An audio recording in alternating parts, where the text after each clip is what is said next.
Morena everyone, and welcome to the first meeting of the Komiti Whakarite Mahiri, the Planning Committee of Auckland Council for 2020. Welcome back to all the members, the councillors, Independent Māori Statutory Board members. The Mayor will be here with us shortly. He is at Eden Park with Councillor Desley Simpson. The Mayor and Councillor Simpson are representing us. And Councillor Filipaina is there in personal capacity, I think. A family friend, I think, is a niece is part of a rugby team. I'll leave it there. So, I was getting to that but before, it is the Women's Rugby World Cup official launch this morning at Eden Park. So, can I welcome you all and wish us all the very best in our endeavours over the next 12 months, 11 months in fact. Today I will just take the apologies. Mayor Goff, as I mentioned, and Councillor Simpson, they are on for lateness on council business. Councillor Paul Young, late on council business, Councillor Filipaina separately for lateness, and Member Tau Henare for absence, and I'll move accordingly. Can I have a second? Councillor Walker. All those in favour say aye. Contrary, no. Declare that carried. Thank you. Declarations of interest. Are there any? There being none, we'll move to confirmation of the minutes, and I'll confirm the minutes of our last meeting on the 5th of December. Do I have a second? And Councillor Bartley, thank you. All those in favour say aye. Contrary, no. Declare that carried. Thank you. No petitions have been received. It takes us to public input, and had one request which myself and Councillor Bartley have accepted, and that's from Business North Harbour. Tony Garnier and others, Kevin O'Leary, General Manager at Business North Harbour, Peter Lamberton, the Executive Chair there, and we'll be hearing from them shortly. Then we'll go to local board input, and we'll be hearing from Ōrākei Local Board, represented by Member Troy Churton, and that relates to helicopters. So we'll take the public input first, then local board input, and then members. I don't have any extraordinary items, so I'll address that one now. But what I was proposing to do was take the business, a lot of quite procedural business around plan changes, and I thought we'll just get that out of the way first, and I think our staff from Plans and Places will be here a little bit earlier so we can deal with those items, and then we'll come back and deal with items 8 and 9, and that's the Land Transport Rail Legislation Bill and the Kāinga Ora second bill, the Urban Development Bill.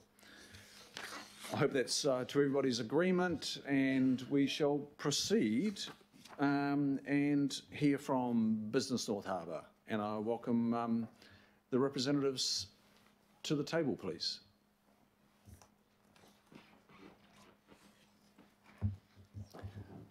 Sorry, and I should have said, and supported by Tony Garnier, but I do welcome Kevin O'Leary and Peter Lamberton. Yeah, thank you.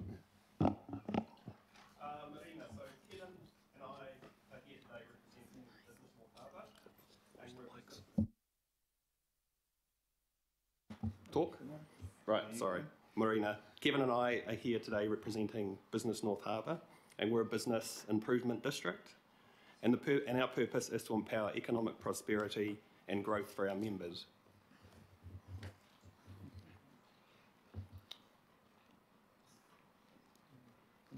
Next slide, please. Yep, thank you. And one of the ways we do this is through advocacy for our members to central and local government to achieve outcomes we believe align with our purpose. But we have been moderately successful in this regard. You may be surprised to know that there are 48 bids in Auckland alone, and thus as much as we want to have a seat at the table of influence, we can't. We're simply not big enough, nor influential enough. We want that to change, and our members agree. The question is how. The problem we were attempting to solve is this. What organisation represented wider North Shore issues that we could align with to more powerfully represent our views on matters of advocacy? And after quite a bit of research, the answer was none. It appeared not to exist, despite the North Shore representing 24% of Auckland's population. Hence, Bridge to the Future was born. Next slide, thanks. Identifying that such an organisation did not exist, we formulated a plan to investigate whether there was a need for such an organisation. We engaged Tony Garnier to speak with key stakeholders in an attempt to understand two things. Was it required, or were we solving a problem which simply did not exist? And that was the scope of stage one, which is the report that we produced. The report contains a lot of information which was gathered through the process, much of which you will be familiar with. But in summary, the consensus of key stakeholders was yes, it is absolutely required. To clarify, this organisation will be completely independent of Business North Harbour. It will stand and govern in its own right. Having identified a clear need, we move to stage two, with the consent of our members, which involves understanding how the organisation should be structured, who will be involved, how it will be funded, and importantly, what are the expected outcomes. This is currently a work in progress, and we don't have the answers yet, but we should by September this year. Next slide, please. So what does success look like? Firstly, key stakeholders engage with the concept and willingly become involved. Secondly, the organisation is self-funding. It won't be funded on an ongoing basis by Business North Harbour, most likely by those parties who are interested in being involved.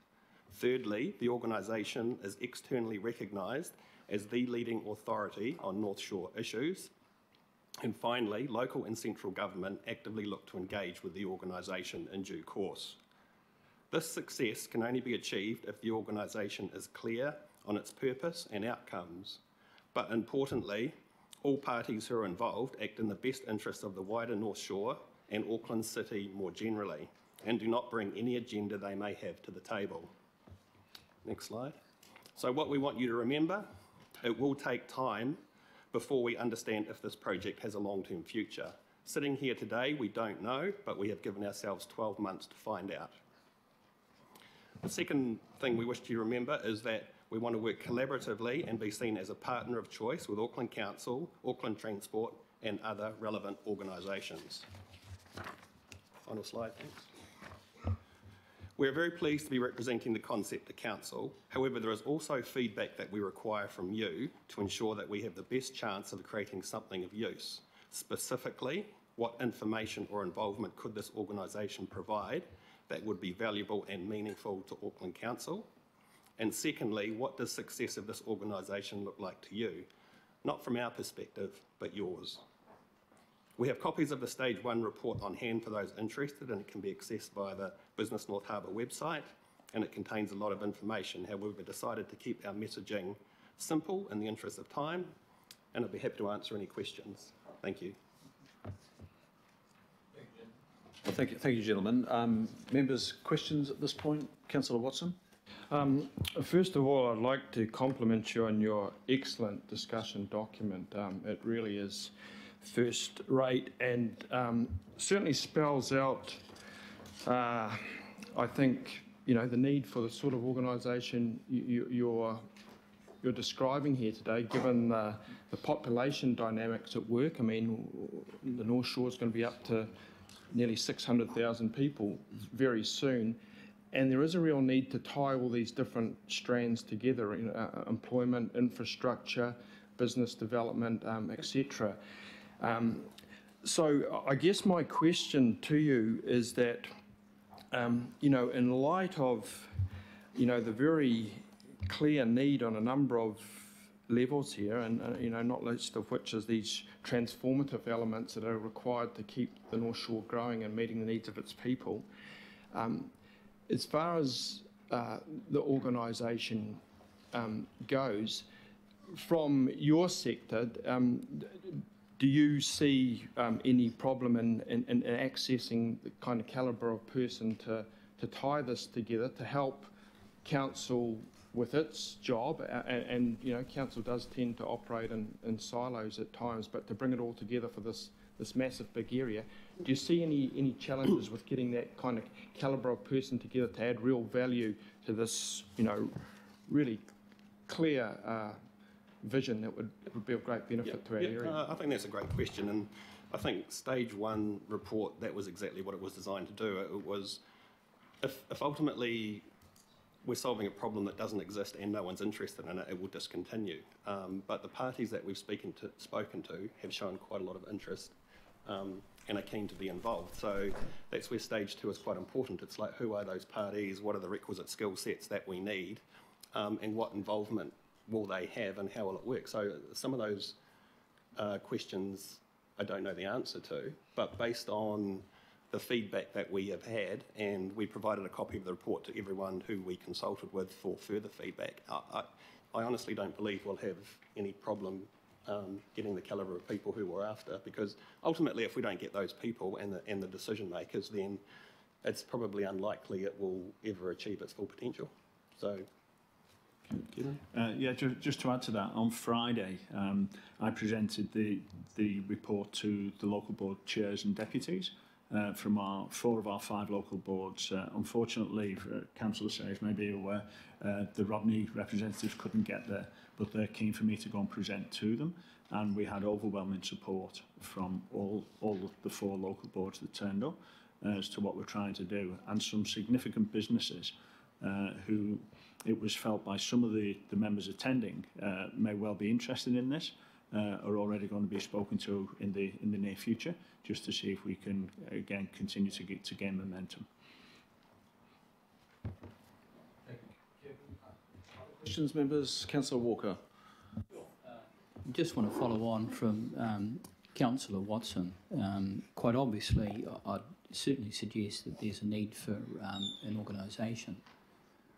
I would hope that you're able to make a start, and would emphasise that making a start may in itself answer some of the other questions. Quite often, you know, you can't send the rocket up straight away. There's a lot of things that need to be done to put the launch pad into place. But I would certainly suggest that at the very least, what we need across council and across Auckland is a much more evidence-based approach to how we do things. And quite often we lack that evidence base on a geographical basis, and certainly the North Shore is a geographically identifiable area that has got a number of things that it requires. So I'd certainly invite a response from you around I do need making the a question start. to come now. So the question was around taking an organic approach, making a start on the basis that you may not be able to do everything at once. yeah, I think we have to be incredibly clear on what the initial outcome is going to be, because if we don't have clarity, I think it's hard for people to follow in terms of what you're trying to achieve. So that will be one of the key things that we're doing realistically over the next couple of months, is getting clarity on what the outcomes will be. And I kind of like a simple concept. I don't want really more than about 3 to start with. And it will develop from there, because the reality is, once we get, assuming we can get the calibre of the people that we're interested in too, it will probably take a different tack from what I think it may do just sitting here. So you're right, organically it will grow, but sometimes you just have to do and start, and I think that's where we are. But we're also conscious that we're a bid, so we have support from our members because they think this is an excellent opportunity for us to push advocacy, but we're also wary that it's probably stepping slightly outside what our remit is, and funding is being directed outside the immediate bid area for a greater purpose. And so the members are very closely looking at also what the objectives are and how successful it will be. So we've got a reporting mechanism back to them, which we're very conscious of. Okay, other questions, members? So just to follow us a little bit more, what is your request here today? I'm just trying to get to the nub of it. I know that you've had discussions with some local boards, and you'll continue to have those discussions. And you're talking about the North Shore area.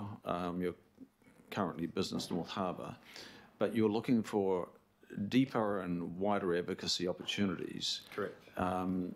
And so you really see yourself encompassing a wider catchment to do that.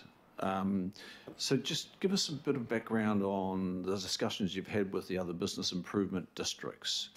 And there are a number of them in the north. So we've consulted with the other business districts, but this isn't a collaborative approach with them per se. So basically, it stemmed from how can we best advocate, and if it all stemmed from the fact that if I'm Auckland Council, why would I want to hear from Business North Harbour? The reality is, I probably wouldn't. I'm one of, a number of people. So how do we make our advocacy considerably stronger? And I think the conclusion we came to, it has to be an organisation which represents the wider North Shore interest. And so that's what it's trying to achieve. And so I guess what are we looking for here today? It was the feedback in terms of slide 6 around what is it that you would want from such an organisation, because it's only when you start to engage with it that we have a seat at the table, and then we potentially can influence and add value to our members. I think as well, Chris, just a bit more background. I'm actually hosting a meeting of all the bid managers over the next 10 days. I'm just in the process of arranging that. I've already spoken to Terence at Takapuna, and he's fully behind what we're trying to do. Some of the smaller bids, if I'm honest, I can't say anyone objecting to it. I think a lot of the smaller bids will be happy just to go, okay, that sounds great, and let us get on with it. But again, I'm happy to report back to this committee if required moving forward. Look, I think this probably needs to be progressed from you, and I'm sure you'll find staff. I forget the identity of the individual that heads up our bids. It might be Paul Thompson. Yeah. And I'm sure you'll have a sounding board there to look at how our staff can support you within the parameters of the funding, obviously, and that's the challenge the individual bids have as well, that you're making clear here today. So I'm sure that we will be able to offer you a level of support so that you can take the lead in working this up. But it probably is best led from the field rather than led by council. I think that is... Oh, absolutely, yeah. That is the way you're intending it to be. Yep. And ultimately, Chris, basically what we were looking for from this group was it's more a question of how we can possibly help whatever it is you're planning for the North Shore and doing it in a coordinated, collaborative manner. And again, if we can get a groundswell of support from within the region to support what you're trying to do, then that's, again, what's the major outcome that we're looking for. Okay. I've got questions further from Councillor Hills first and then Councillor Dalton. Thank you. And yeah, it sounds like a great idea. Just a quick comment before my questions is that, we do as council, especially locally, but wider than Auckland, get a lot of advocacy groups, lots. So I guess for me, my opinion would be, and to ask you, how do you ensure this is not just another voice that's already doing a lot of other things? How do you make sure you're not using resources doubling up, and how do you make sure that you're actually speaking on behalf of the bid? So you said it's not necessarily collaborative, but you wanted it to be, but those business associations, I imagine, and bids will still be speaking on behalf of their members and maybe contradicting you. So that's my question on how you ensure that there's a solid point to it for the wider North Shore interest. And the other one is, how do you represent the interests? So you talk about this as of the bridge to the future. How do you ensure your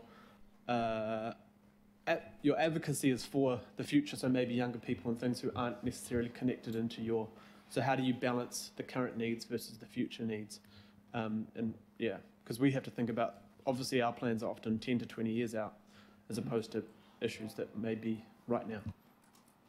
And I think that's exactly why we thought about setting this organisation up, is we want a similar time horizon, because we've had some major infrastructural projects which have directly affected our bid, and our ability to influence what we consider to be at the last minute, which in some cases can be 12 months out, is not enough. We need to be involved earlier and sooner. And so if we can create something, and this is where it's important that if you don't find it useful in some way, shape or form, then ultimately it will be doomed to failure and it will just be discontinued.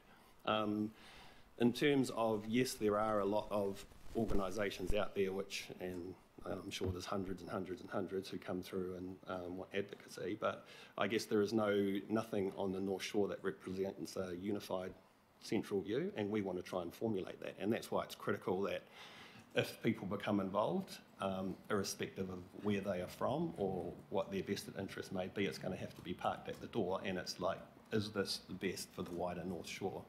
And we've got to take a much bigger view than just that. And so just to clarify too, when this organisation, we might be part of it, but ultimately we would see it just being a completely standalone entity that potentially we have nothing to do with. So it's just formulating it, facilitating it, and then see where the cards lie post that period.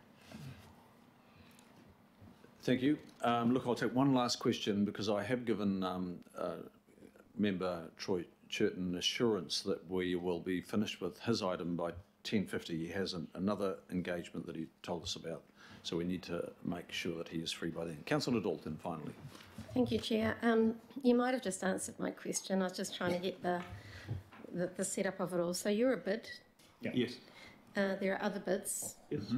And what you're saying is that we think there's a place for a unified voice for the whole of the shore. Yes, correct. And this is a collaborative approach with all of those other bids as well. And your question is this of value to council? Have you taken advice from the bid team in terms of that higher hierarchy of that unified voice as to what support they would give? Yeah, so we spoke to Paul Thompson. We basically ran the idea past him. He felt it was, again, a very worthwhile approach. And again, his suggestion was, as has been alluded this morning, getting all the other bids involved. As I've already said, some of them will come to the table, some won't have the time or resource, but as long as we get their mandate and just keep them in the loop, then we see this as a really useful collaboration. So Paul and Claire are well aware of what we're doing. Yeah, they are, but also just to clarify, this organisation isn't set just to represent the collective view of the bids, and Kevin and I are discussing it. We would expect that there would only be one bid on that committee, and they would, whether they represent the collective view of all bids is, I guess it's unclear, and potentially they would not, but that is just one party at the table. And so the other part, in fact, we wouldn't want to put more than sort of, one industry group within that committee because they'll carry then too much weight, I believe. So overall, we're looking at, as well as bid representation, we're looking at local board representation, ideally, some of the bigger businesses. Someone from health, someone from education, perhaps Massey University. Yeah. So it's bringing in, all key factors. Thank you, Councillor Dalton, and thank you, gentlemen. Thank you. And we appreciate that update. All support to you in your endeavours to congeal this and bring it together. Please keep us informed. Lovely. Thank you all for your time. Thank you. Thank you. Motion there. Would somebody like to move? Councillor Watson, Councillor Walker moved and seconded. All those in favour say aye. Aye. Contrary, no. Declare that carried. Thank you. Takes us to local board input. As I mentioned, Troy Churton, representing Ōrākei Local Board, to discuss private helicopter and helicopter applications in residential areas. Thanks. Troy, thanks, your hand. Chair, Chris and co-governors. The memo is just making its way around. Hopefully there's enough copies. But I'll just keep it to bullet points. End of July last year, this committee received a memo from Phil Reid, Auckland-wide Planning Manager, regarding the management of helicopter flights and helicopter landing areas under the Unitary Plan. I've only got a few copies of that memo should anybody need it. There were three options in that memo. The third of the three options talked about plan changes, but at no time was there a reference to the use of prohibited status as an option, which would probably be a form of plan change anyway. The memo also made it very clear there are two types of assessment, two types of activity really. There's the activity of a private residential application to build a helipad, and then there's the flight-related activity related to that built resource. The Ariki Local Board position, and remembering this is about residential helicopter activity, folks. It's got nothing to do with other types of non-residential helicopter activity. The Ariki Local Board position is that private residential helipad activity is not normal residential activity, and there shouldn't be any reference to it ever becoming so in the unitary plan. Private helicopter travel, perhaps achievable for less than 1% of the population, doesn't have a strategic transport policy outcome. The widespread community feedback we hear, not just from our constituents, but for my sins, from constituents all round the city, some of which I've shared with Councillor Chris, to show that once you get a bit of profile for fake news related to a topic, you attract all sorts of people who think you're the messiah when it comes to helicopter control. Not true. But from all around the city, I get the similar sorts of complaint from all types of people. Probably the most notable was a Samoan priest, head of a Samoan church in South Auckland. What can we do? What I'm saying is that the negative effects on communities from the applicants of very few is grossly disproportionate and therefore justifies prohibited status for all residential helipad and flight activity in residentially zoned land in the urban isthmus. Addressing it as a non-complying activity is not adequate enough. The memo says it is for residential activity. Our board position, and it is a board position, is that is not appropriate. In the memo also it was noticed by us that Phil Reid said that one of the reasons for not supporting prohibited status or not supporting plan changes is because there's only been a few applications and it wouldn't justify the resource. Absolute poppycock. If you go about determining what's good planning based on that sort of rationale, you'll never get good planning because it only takes one or two applicants for very, very far-reaching effects to make some significant impacts on the community. And avoiding a plan change just because there may only be a couple of applications with major effects is not a good reason to not recommend prohibited status.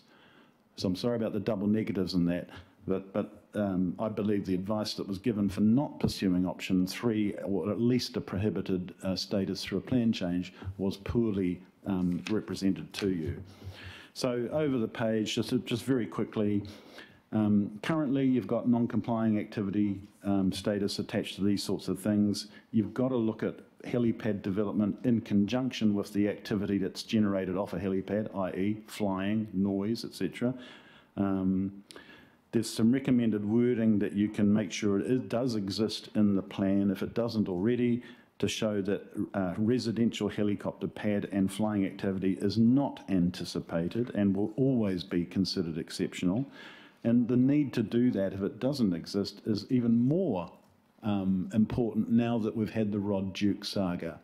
And the last thing we want are planners for wealthy applicants looking at helipads, leveraging off the Rod Duke case, and before you know it, you've got a permitted baseline of private residential helipad activity creeping into the isthmus. The time to act is now. The time to make helicopter pad and helicopter flight activity in residential zones a prohibited status is now. Not in 2 years' time, not as part of a suite of other reviews, now. So that's the key thrust of it. Two little sidebars. Council could and should, in our view, also be lobbying broader to increase the height, minimum height for flying of these sorts of devices. Currently, I think it's 1,000 feet or 1,000 metres for private craft, 500 for emergency. One way to mitigate effects is to increase that by a further 500. It's a possibility. Emergency craft always have the discretion to fly lower for relevant purposes. So they've got that discretion. Do they really need to be monitoring us at 500 metres though? I doubt it. Yeah, fine. Thank you. Thank you, Troy. I think you've outlined it well in the memo as well, in your submission, your written submission there. Members, the advice note was distributed to all those members that were part of the council last year, early last year.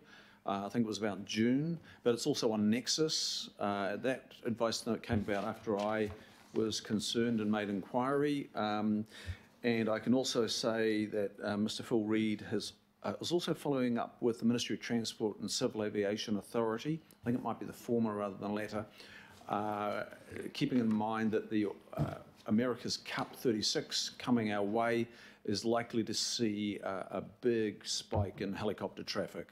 So just a request from Ministry of Transport, CAA, to be talking to our council staff about how is that being looked at, how is that likely to be managed. That's in addition to the points that Troy has raised today. Some good points. Let's take some questions. Maybe none. Councillor Casey first, and then Councillor Newman.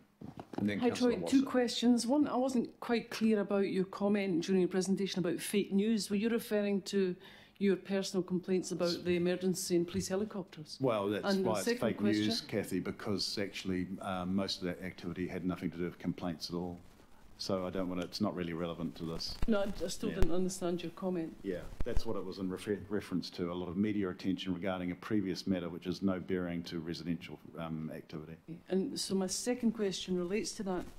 While you say this was not about emergency helicopters, there is in fact a position stated that you gave verbally and in your memo that says that council could and should require emergency helicopter flights to be raised by a further 500 metres. Yes, Is that as a a stated position of the Ōrākei local board? as a supplementary thing, it's not relevant to the residential unitary plan related thing, which is the main thrust of our So that was, submission. but you've brought that in writing and verbally to Yeah. the council today. That's So right. that is As a stated means position of, the board. of mitigating noise, one option could be, it's for exploration, to see if the heights for flying could be increased.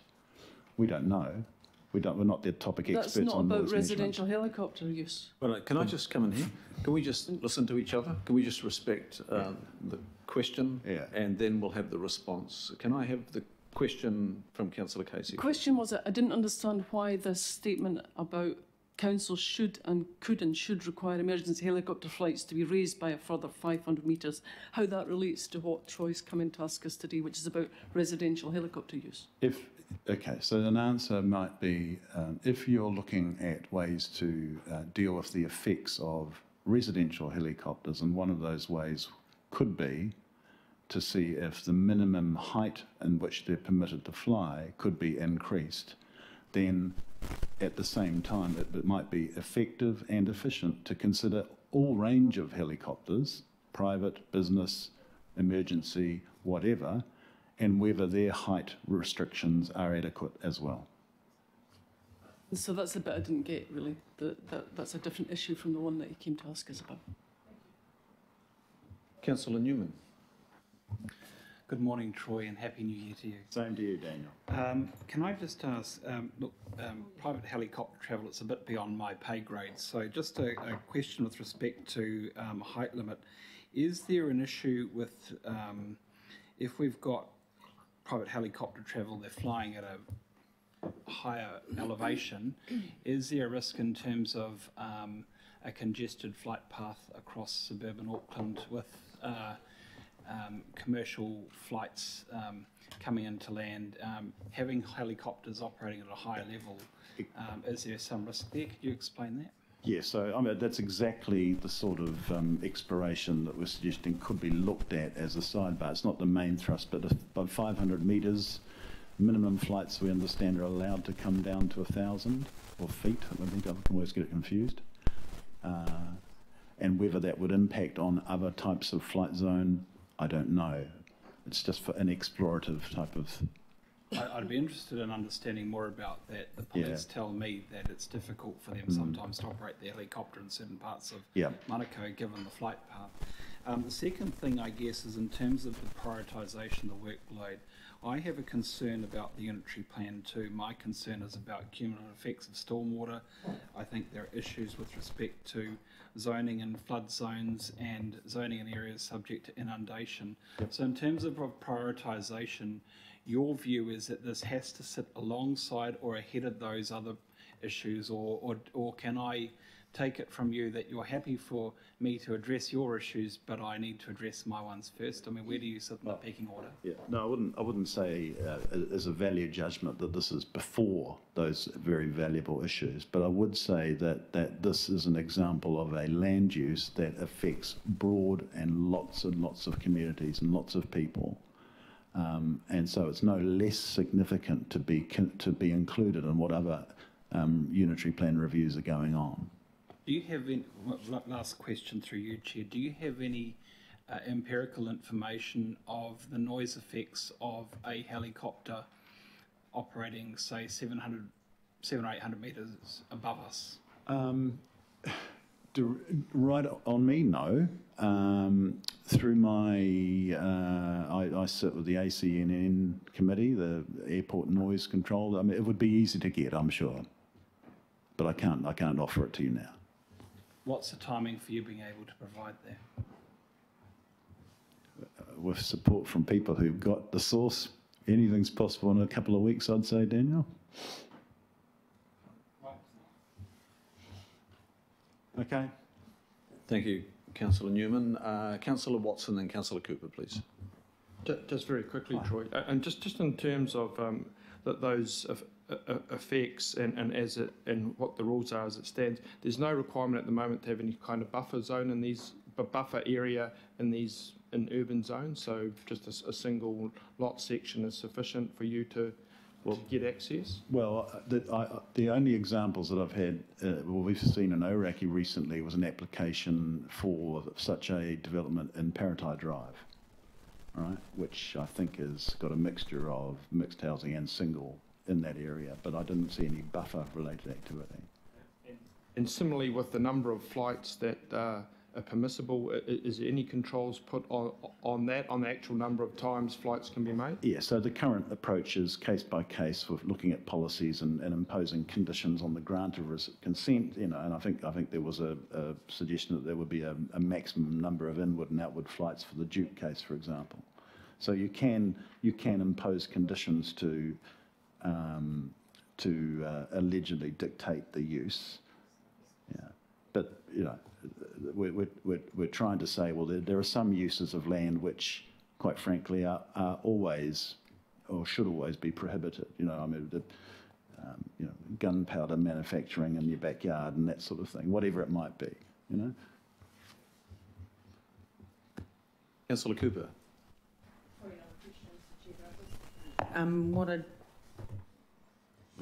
I just wanted to ask Mr. Churton if he knows that calling staff advice poppycock is a breach of the code of conduct. It's actually, I mean, I know he's passionate, but you know, Phil is a very, yeah. That's my job. I should have picked that up. But look, I just cannot recall that particular part now. But look, you're highlighting it.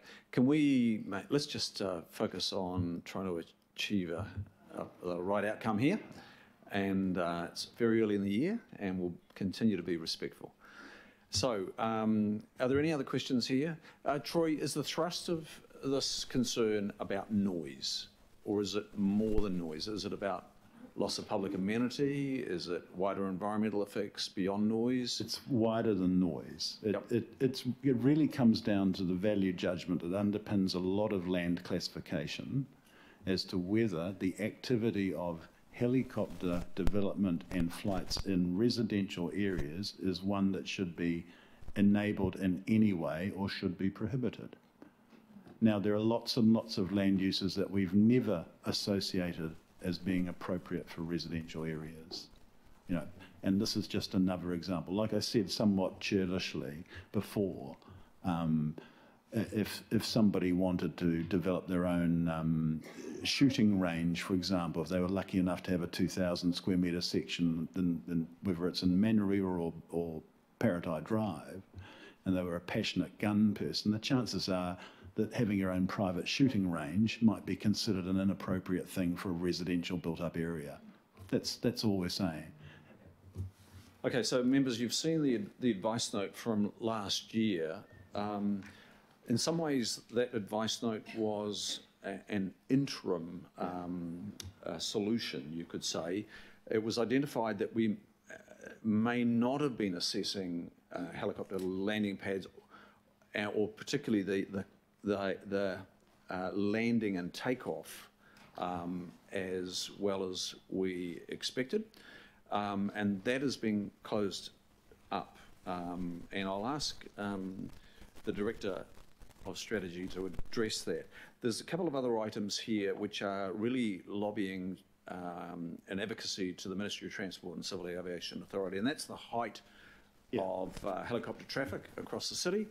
I think currently, generally, it's 1,000 feet over land, it is feet, we're talking nautical, and it's 500 over water. But of course, even parts of around the Waitemata Harbour, 500 feet over water, and you're in close proximity to a lot of residential. That would be for the Tāmaki and many other areas of Auckland. So we'll address that, and we are following up with, again, Ministry of Transport and Civil Aviation on what we can expect for the America's Cup 36 coming very, very soon. Looking at flight corridors rather than just fly anywhere, because there is significant intrusion. As we witnessed on Anniversary Day, actually, there was a lot of helicopter traffic on Anniversary Day just gone. So I'll hand to the Director and to give us some guidance on how we could address this going forward.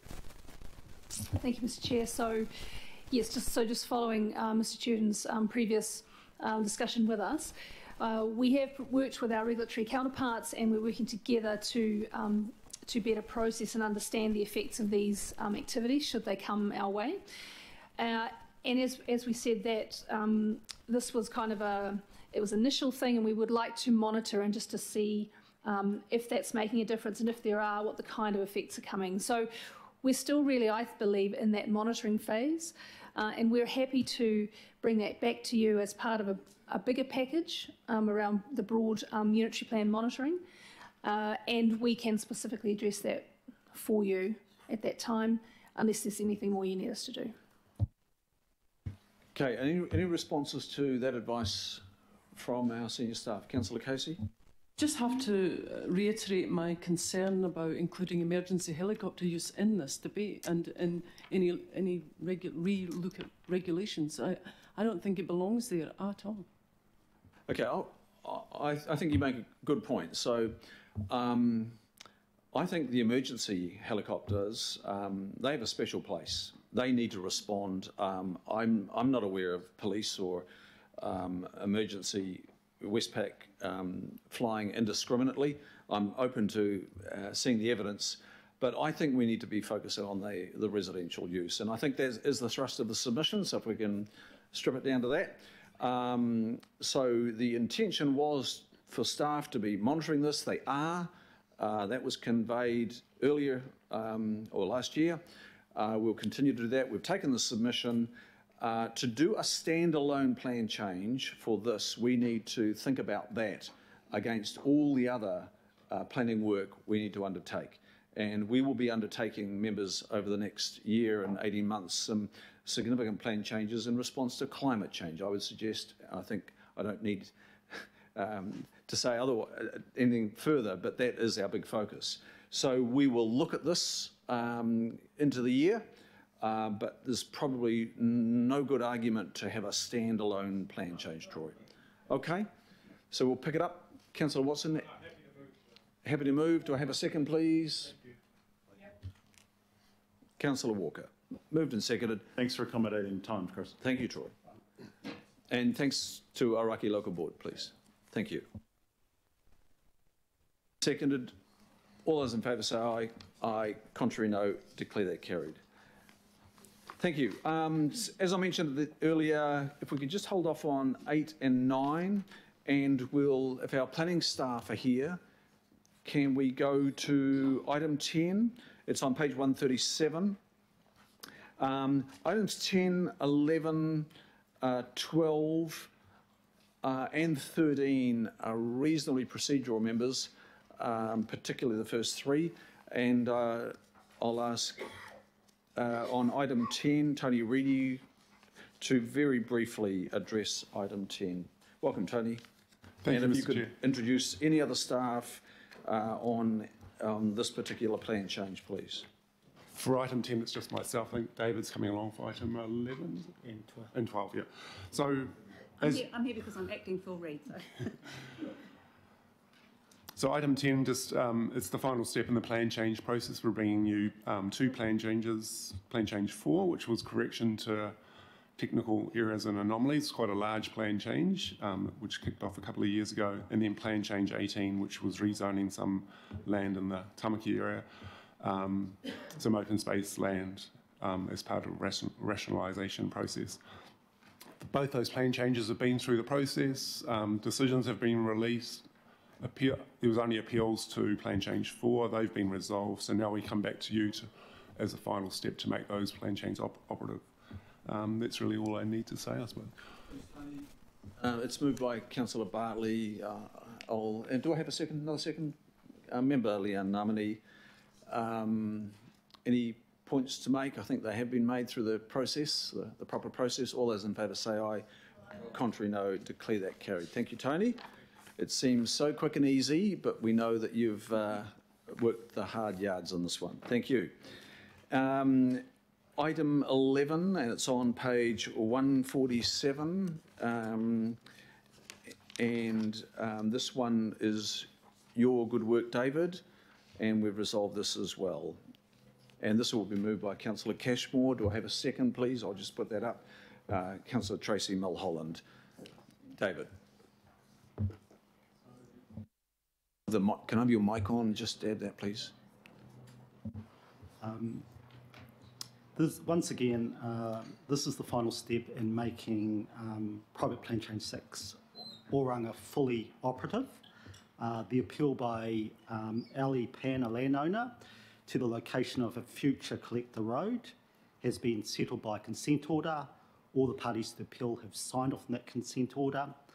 The Environment Court also made some changes, which all parties agreed with. The plan change is beyond challenge, and the report is the final step to make the plan change fully operative. Thank you, David. I'm sure there's no need for discussion on this. As I said, it's moved by Councillor Cashmore and seconded by Councillor Mulholland. All those in favour say aye. Aye. Contrary, no. Declare that carried. David, thank you. Appreciate that. David, you're doing the next one as well, and that is the private plan change at Felton Matthew. I think there were 2 submissions, no hearing, so that is very straightforward as well. Briefly, David. So the plan change provides for the rezoning of 90 Felton Matthew in St John's from light industrial to mixed housing suburban. It's a small site, 4,380 square metres. The submissions received were withdrawn. There was no hearing. The plan change is beyond challenge, and once again, the report is the final step to make it operative. Thank you. Moved by Councillor Bartley. Do I have a second, please? Councillor Afeso-Collins. Any discussion? I don't think it's necessary. Again, all those in favour say aye. Aye. Contrary, no. Declare that carried. Now, we will go to page 207. Now, who's doing? And welcome, Erin. Erin Shields will address some appeals that have been resolved. And I think, Erin, you're going to cover, you've got a few slides, and Karina from Legal will assist as well. And can I invite Councillor Cooper to move this one? Councillor Cooper, do I have a second, please? Councillor Mulholland, thank you. In your hands, Erin, you're going to take us through, you've got a few slides there to look at appeals resolved and appeals outstanding. Thank you, Mr. Chair. Good morning, everybody. Duncan, can we just return to the agenda item, please, because that precedes the slides?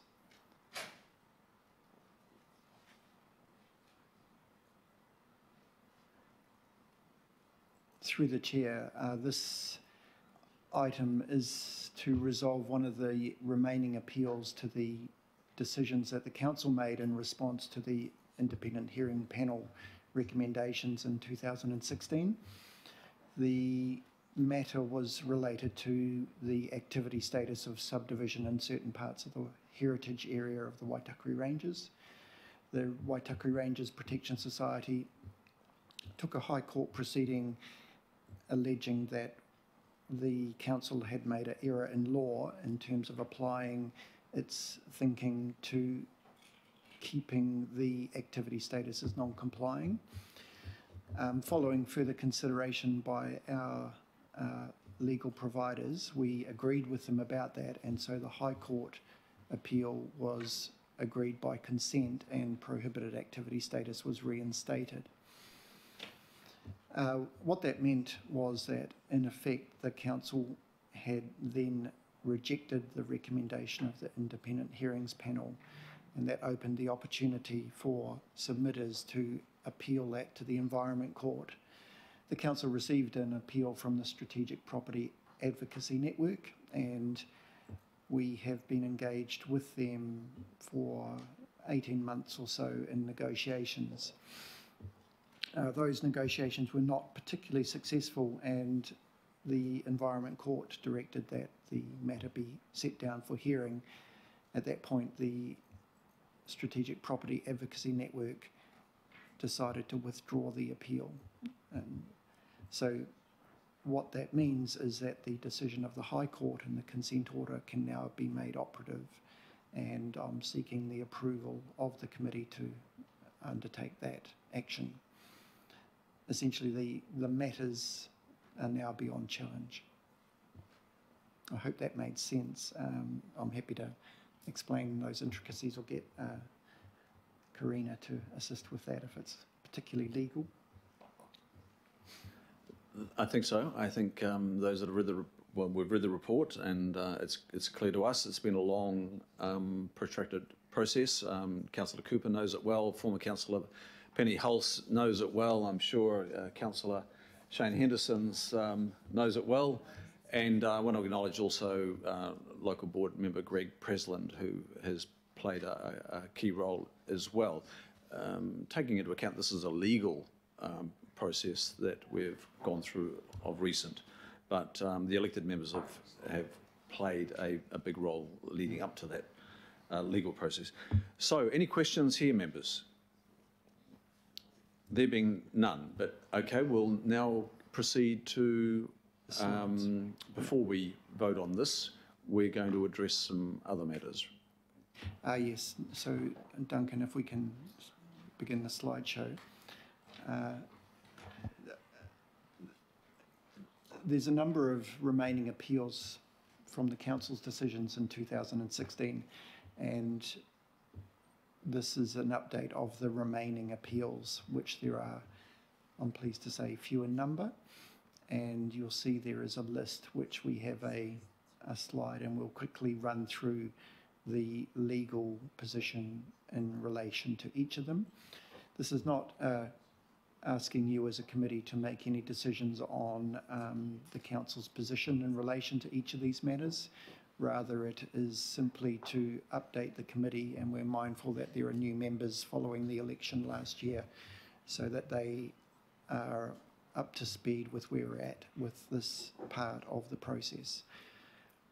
You've heard this morning in relation to some plan changes, so these appeals are not about plan changes, these are about the decisions that were made in 2016, so an earlier process than the plan changes that have been processed since the decisions were made.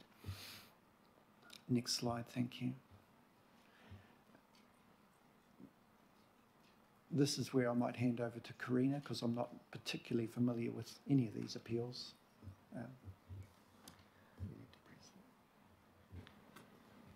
Okay, we've still got the rural subdivision appeals live, which relates to the activity status of subdivision in the rural areas and what opportunities there are for rural subdivision. There was a decision from the Environment Court which was appealed by the Auckland Council. We were quite successful in the High Court, and that's been remitted back to the Environment Court. So we'll have a hearing on that this year.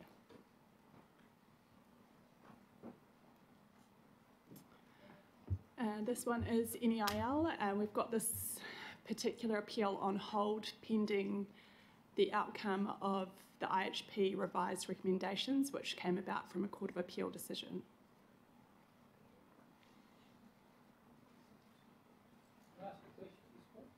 Sure. Look, let's go, I'd like to go through to the end and then we'll ask questions. Thanks. This is the other related NEIL proceeding. We had a decision from the Court of Appeal which quashed the panel recommendations and the council decisions. We have the IHP reconvened to prepare revised recommendations, and I understand that will be occurring this year.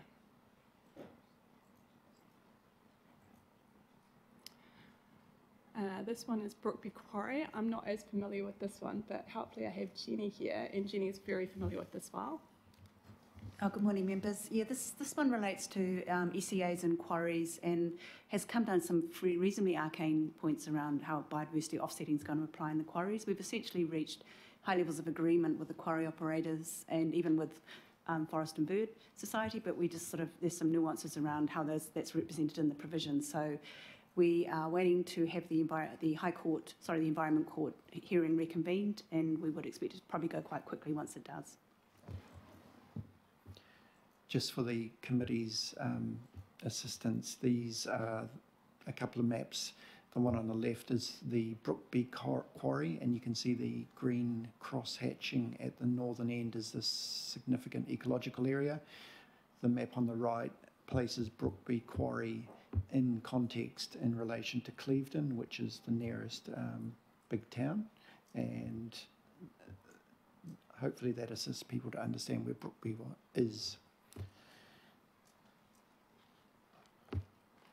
Just to elaborate, the provisions, the case has been brought and sort of being run predominantly by Brookby from the quarry operators, but the outcomes will apply to all of the quarry areas in the unitary plan.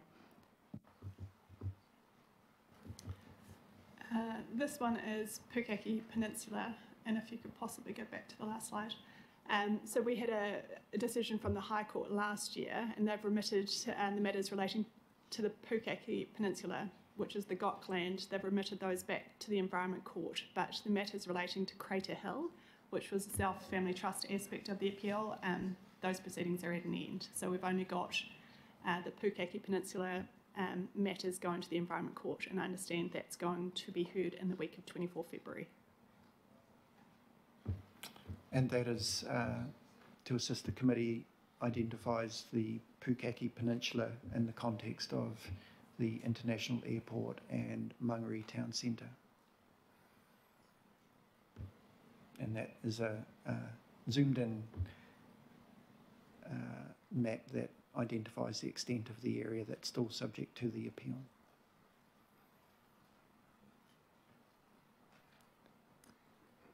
And this is on the North Shore. So we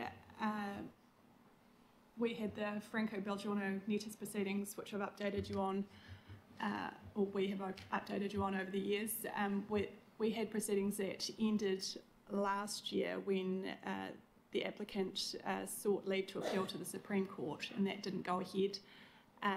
The Court of Appeal had directed that the IHP provide further reasons for their recommendations on zoning in Takapuna. That occurred, and that has resulted in further judicial review proceedings from Franco Belgiano-Netas. And the proceedings relate to the zoning of those diagonally hatched grey lines. So we have what we refer to as the Lake Road and the Promenade Block. And his challenge is in relation to the zonings and the heights that apply to the properties in those particular areas. So those proceedings are likely to be heard this year. So that brings us to the end of the slides. Thank you. Excellent. Thank you, Karina and Erin and Jenny, for that outline. Councillor Walker, please. Or microphone, please. Could we go back to the northeastern investments? Thanks. And it's a bit of a nuisance not being able to ask the question at the time, because now it's difficult for me to remember the question. But anyway, that's obviously your doing, Mr. Chair. I can't take responsibility for your memory loss. I did try. So we've actually we've got a situation where the independent hearing panel's recommendations have been set aside. Is there a change in the proposal there now? Can you just give us a refresh in terms of what's happening there? Through the chair, I'm not quite clear what you mean in terms of a change of proposal. They made a submission on the unitary plan. They didn't get the result that they were seeking, and took proceedings to challenge the independent hearings panel recommendation and council decision. The recommendations and decision have now been set aside, and it needs to go back to the IHP to reconsider. Does that? Sure. So what things is the IHP reconsidering? They'll need to reconsider the submissions that were made in relation to that tract of land. They'll need to look at all the submissions that were received by the IHP and make new recommendations about the zoning and the precinct as they apply to that particular property. Just a question regarding issues such as this, because obviously it's a few years now since the unitary plan, and obviously prior to that the submissions and the like. So is the decision-making process constrained by the prior time frame? Does it take into account development changes that have occurred since around Auckland and around this area? How does that work? So through the chair, this is not a new process that considers the environment as it is. It's a process that looks at what was proposed through the unitary plan and the submissions that relate to those proposals. Whether the IHP receives evidence that brings matters up to date, and whether they actually accept and include that in their decision is yet to be determined. It is possible for that to happen. Well, the submitters may well bring such evidence forward, but that doesn't necessarily mean it will be considered. And the other question I've got is on the Franco case, Mr. Chair, so perhaps if you could put that up, and I do recall the question I had there.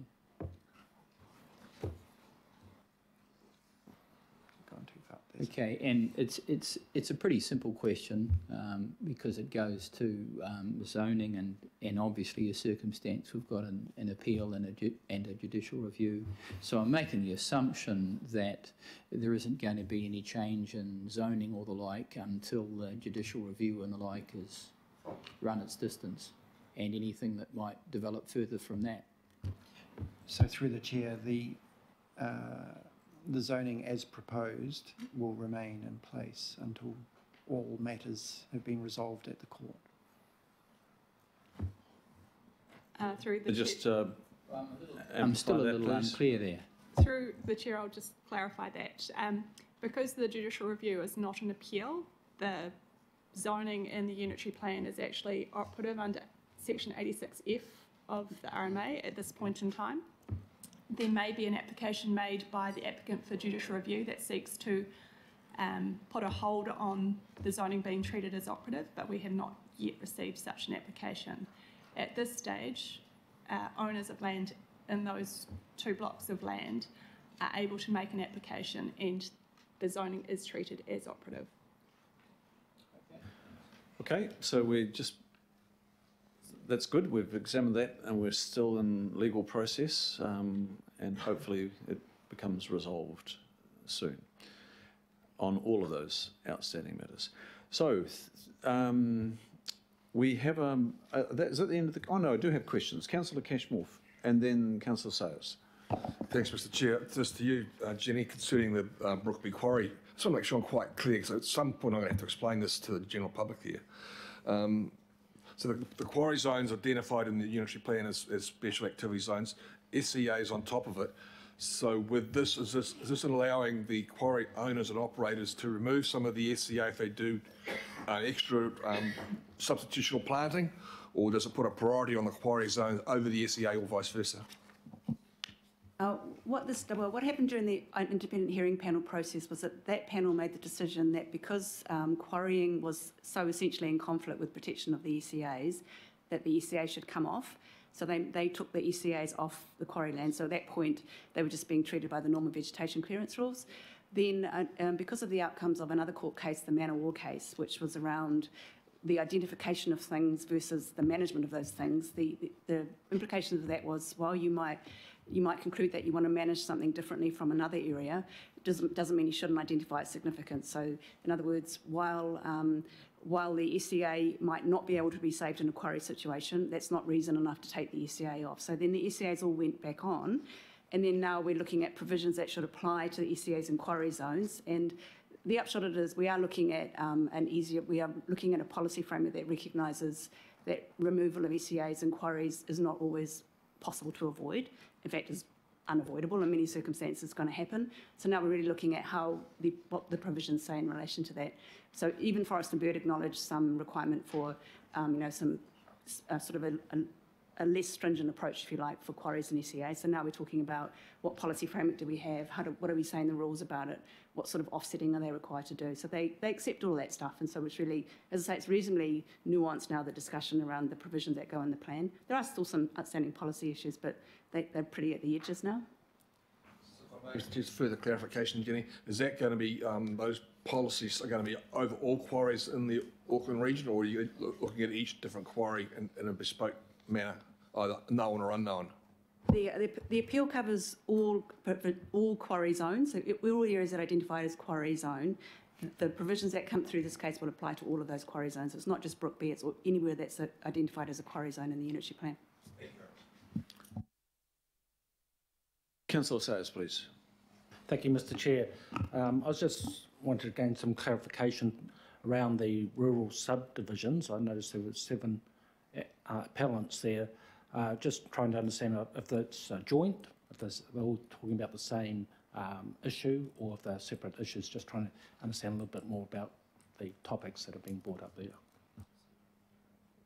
Well, essentially it's a council against others at this point. We've got a lot of people who are advocating for, who supported the judge's decision around how rural subdivision should play. Again, principally in relation to SCAs. This relates quite specifically to the kind of bonus provisions that we have in the unitary plan around covenanting and enhancement SCAs in exchange for additional subdivision rights.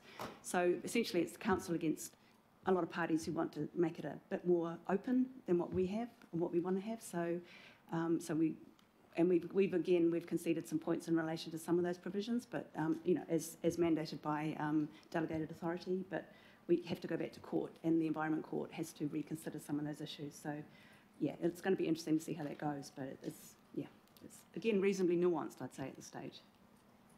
Thank you, and thank you, Mr Chair. Thank you, Councillor Sayers. That draws us to the end of questions, and I thank Aaron for his report, Karina and Jenny for the information and clarifications, and we'll see how we progress over coming months. It is moved by Councillor Cooper, seconded by Councillor Mulholland. I'll call for a vote. All those in favour say aye. Aye. To the contrary, no. Declare that carried. Thank you. Just going back to extraordinary business, there's no notice of extraordinary business, so we will move now to item 8 and then to item 9. And if I can call up David Hawkey and Ryan Falconer is the author of this report. Item 9, item 8, sorry, and that's on page 11. This is the Land Transport Legislation Bill, the Rail Bill. And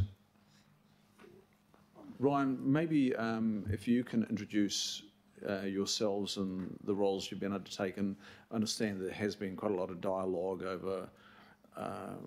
over the period when a lot of us have been enjoying a break. Our staff have been beavering away because this was a very late notification out of government. 19th, was it 19th of December? So it gives you an idea, members, that a lot of our staff have not enjoyed the beach towel as much as some others. Introduce the item and firstly the staff and Auckland Transport, of course, and the role that Auckland Transport's been undertaking as well. Thank you, Ryan. Thank you, Mr. Chair. Thanks for the opportunity to talk. So I have David with me from Auckland Council, and also on my left-hand side, Luke Elliott, who's a Principal Transport Planner with Auckland Transport. Provide a little bit of added context before I provide a summary. This has come out of a long period of negotiation that Auckland Transport and Auckland Council staff have been involved with staff from the Ministry of Transport. So over quite a period of time, I believe around 18 months, there's been intermittent dialogue around the matters of reform, some of which we'll discuss today. And as you have pointed out, Mr. Chair, we have had relatively short time frame to respond to this particular call for submissions. So to just provide a summary of the content, a bit of background, the submission pertains to legislative change, and the intent of the change is to enable rail sector reform. The legislation relates specifically to heavy rail, so it doesn't include light rail. Light rail is not included in this legislative reform as proposed. The intent of the reform is to establish a long-term planning and funding system for rail in a manner relatively consistent with other forms of land transport, so in other words, funded via the National Land Transport Fund. And this is national in focus, and there is, of course, a regional imperative to that as well. Simultaneously, the Ministry of Transport has invited informal comments from staff pertaining to the draft National Rail Plan. That's a separate document. The draft National Rail Plan establishes a 10-year vision for rail in New Zealand, and formal consultation will occur later this year concurrently with the draft government policy statement on land transport. And we would propose that staff continue to provide informal comments through to the Ministry as part of current working arrangements, and take the opportunity to submit formally, should we wish to as a council, simultaneously with the GPS. The proposed legislation, so the legislation itself, which we're submitting on, reflects what we would summarise as a partial integration model for planning, assessing and funding rail and other forms of land transport.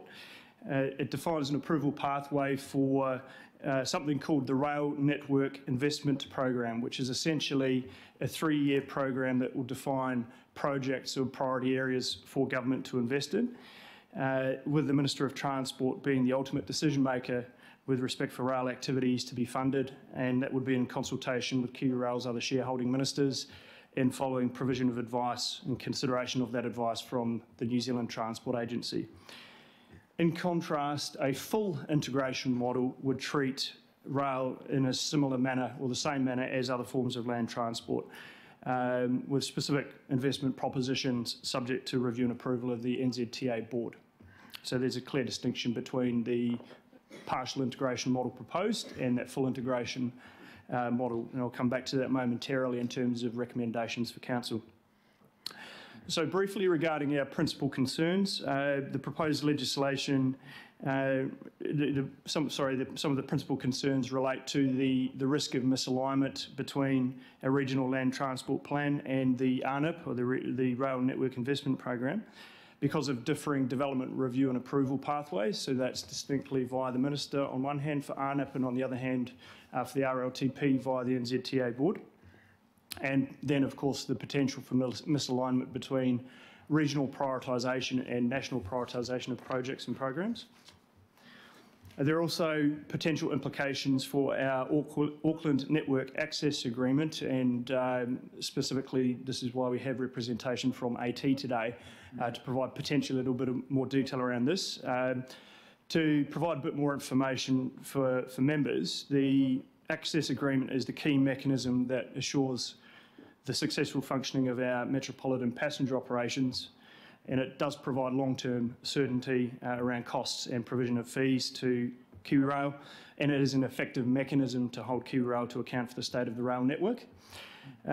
Because of the legislative changes proposed, we would see impacts on track user charges, the track user charge regime, and the risk is because the bill doesn't make direct reference to our access agreements, it's the consequences for those access agreements as implementation commences.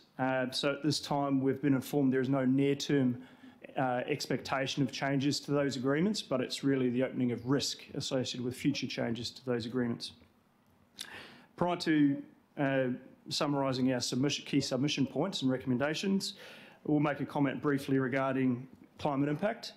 So I think it's important to point out that we cannot make a direct climate impact assessment of the bill as it deals with prioritisation and programs, not specific projects at this time. However, the establishment of a longer-term focus for rail planning and investment in New Zealand is undoubtedly a positive thing, and all things being equal, the integration of rail with other modes of transport via the GPS and the National Land Transport Fund likely to be climate positive.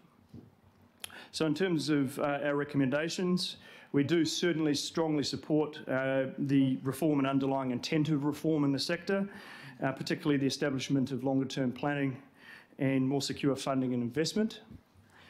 We do not support or oppose specific clauses of the proposed legislation pertaining to processes for the development of ARNIP compared to the RLTP, and the review and approval of these plans and programs, and also the potential impacts on our network access agreement. So we would recommend full integration of rail instead into the land transport planning and funding system and preservation of the access agreement. I would also request of the committee that there is a reply to an additional recommendation that we will make, and apologies, this was not included in our committee report, but on reflection, we would be recommending to the Select Committee that the ARNIP has an adjusted time horizon from 3 years, so moving from being a 3-year investment program to a 10-year investment program with prioritisation on the first 3 years. That would grant more power to this longer-term planning horizon and approach, would enable a degree of added consistency with the draft National Rail Plan, and also draw in more consistency with our RLTP and LTP processes. Happy to take any questions. Thank you. Thank you, Ryan. Just before we take questions, there are a lot of acronyms in this report, and most of them have been explained, but the ANA is probably a new one to most of us. That's the access agreement. But do you want to maybe just,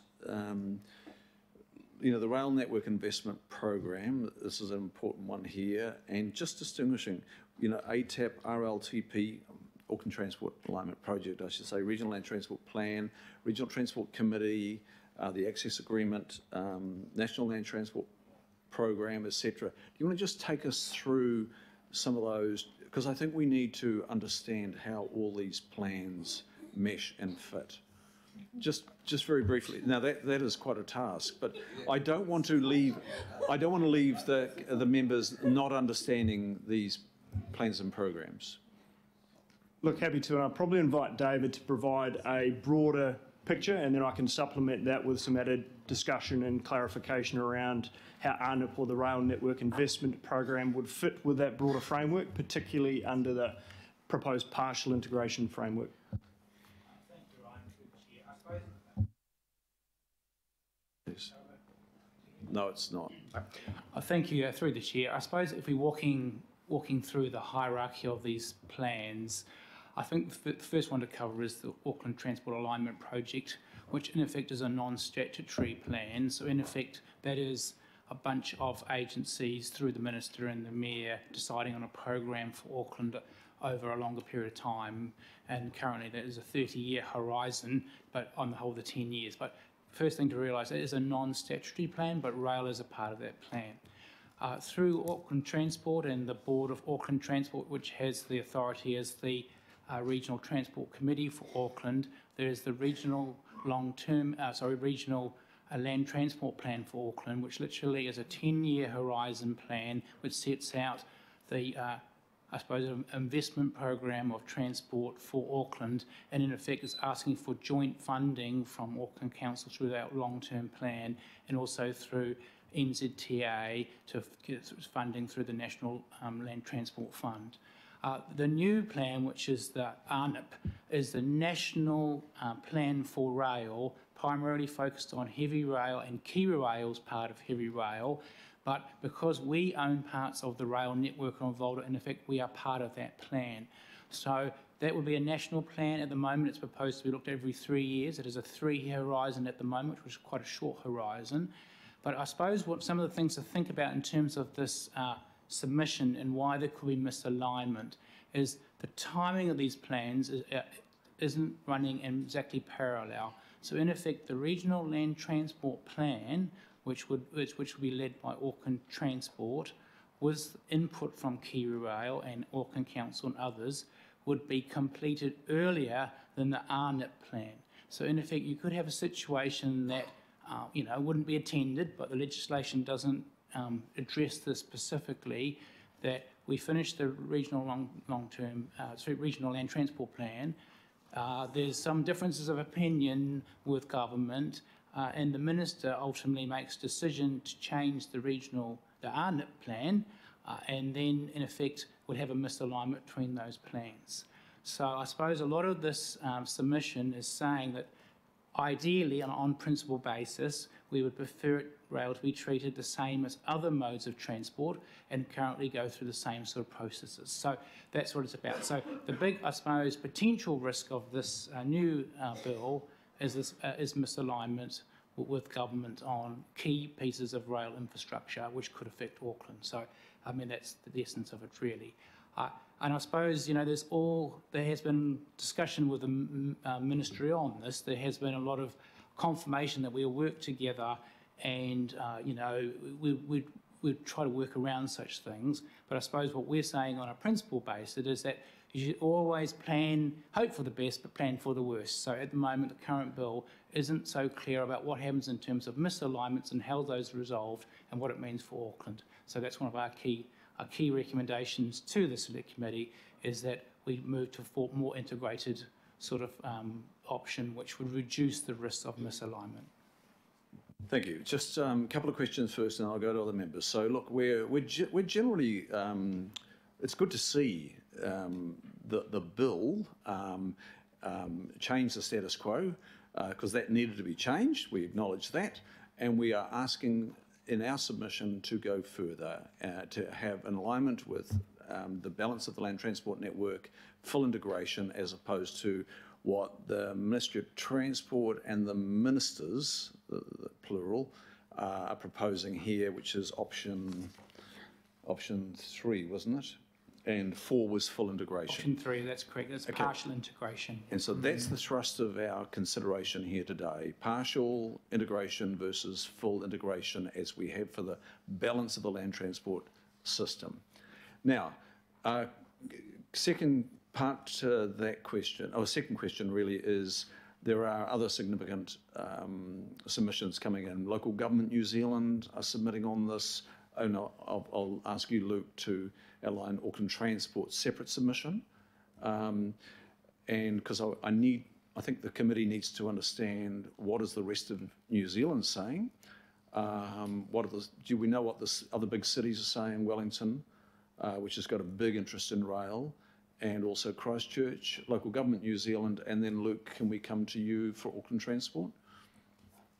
Yeah, thank you, Mr. Chair. Let me just comment briefly there that the development of council submission has been done closely with AT, and while AT is submitting separately a joint submission with Greater Wellington, there is a high degree of consistency between the content of our submission. So I'll invite Luke to elaborate a bit further.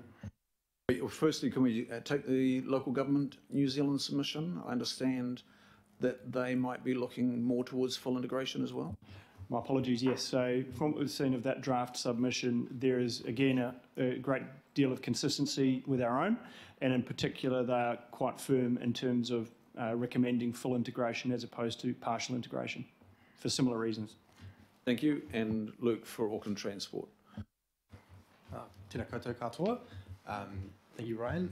As Ryan has mentioned, Auckland Transport's submission is aligned with Auckland Council's, and we're also making a submission jointly with Greater Wellington Regional Council, who share the same concerns.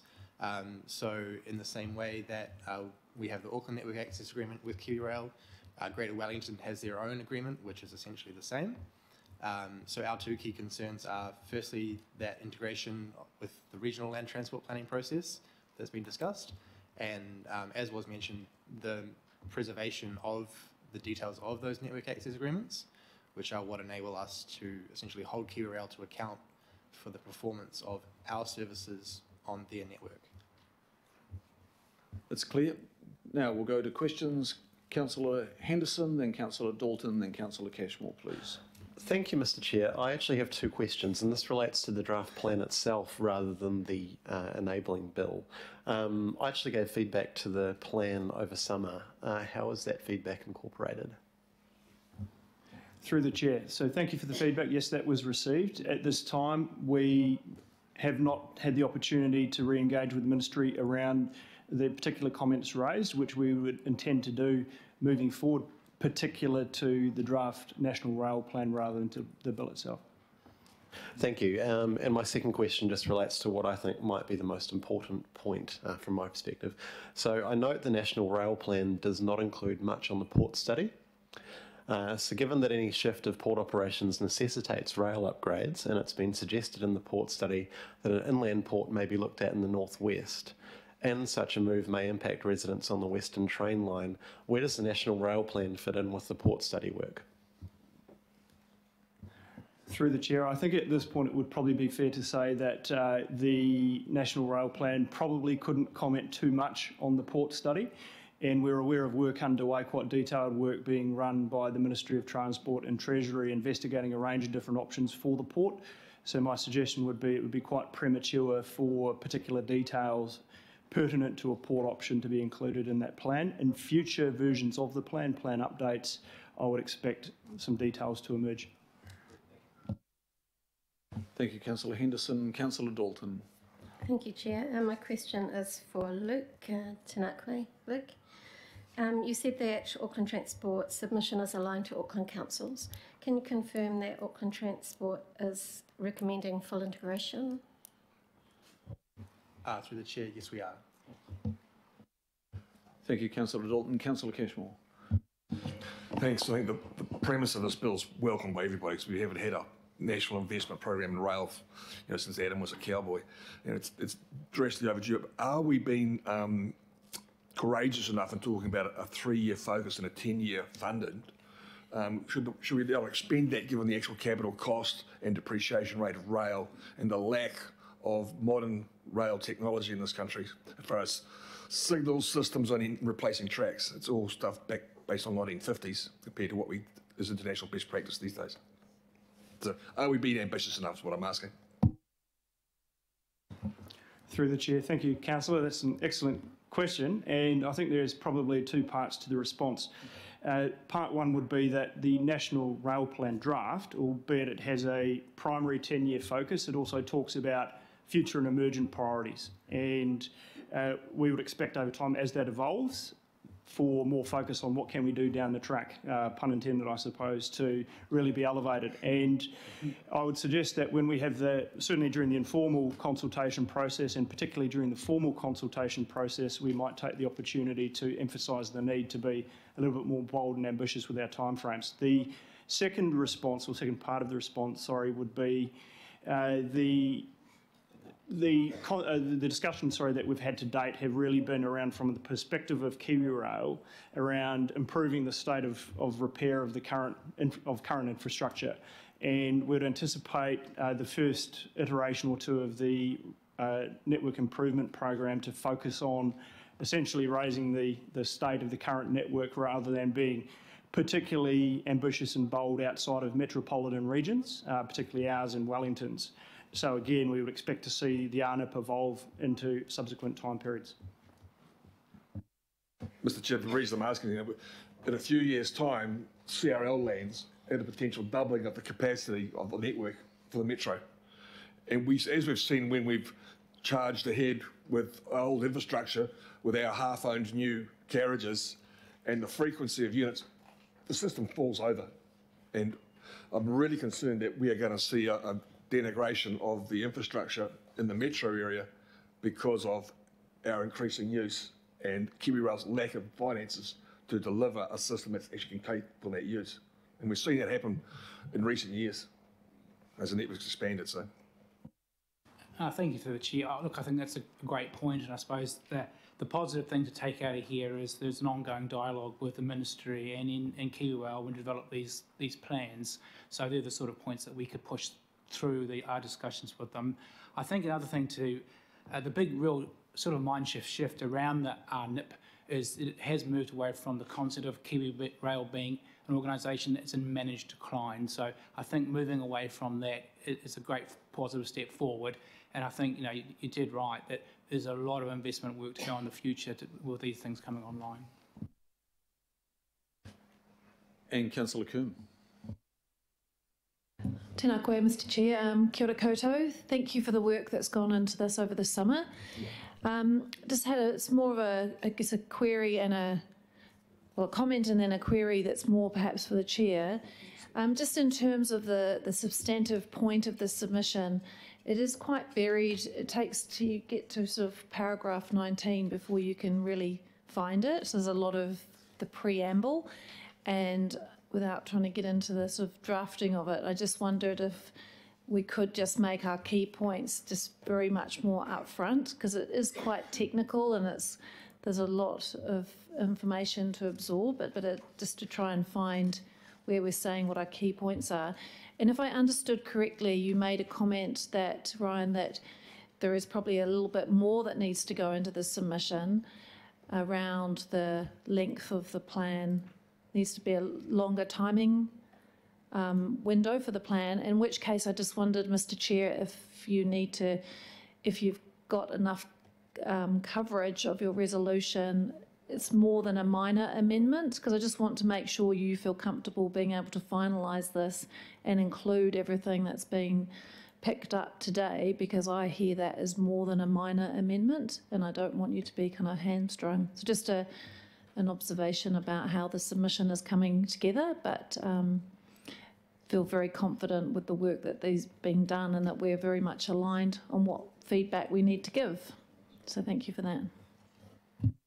Okay, I need to check that with the members, though. If I was to take the word minor out, myself and the Deputy Chair, we would be consulting with also the Mayor's office. We would not be making substantive changes, but they might be more than minor. If I give that assurance to the members, are the members comfortable with the word minor coming out? So it would be the Chair, Deputy and the Mayor's office, effectively the Mayor, having oversight of the amendments.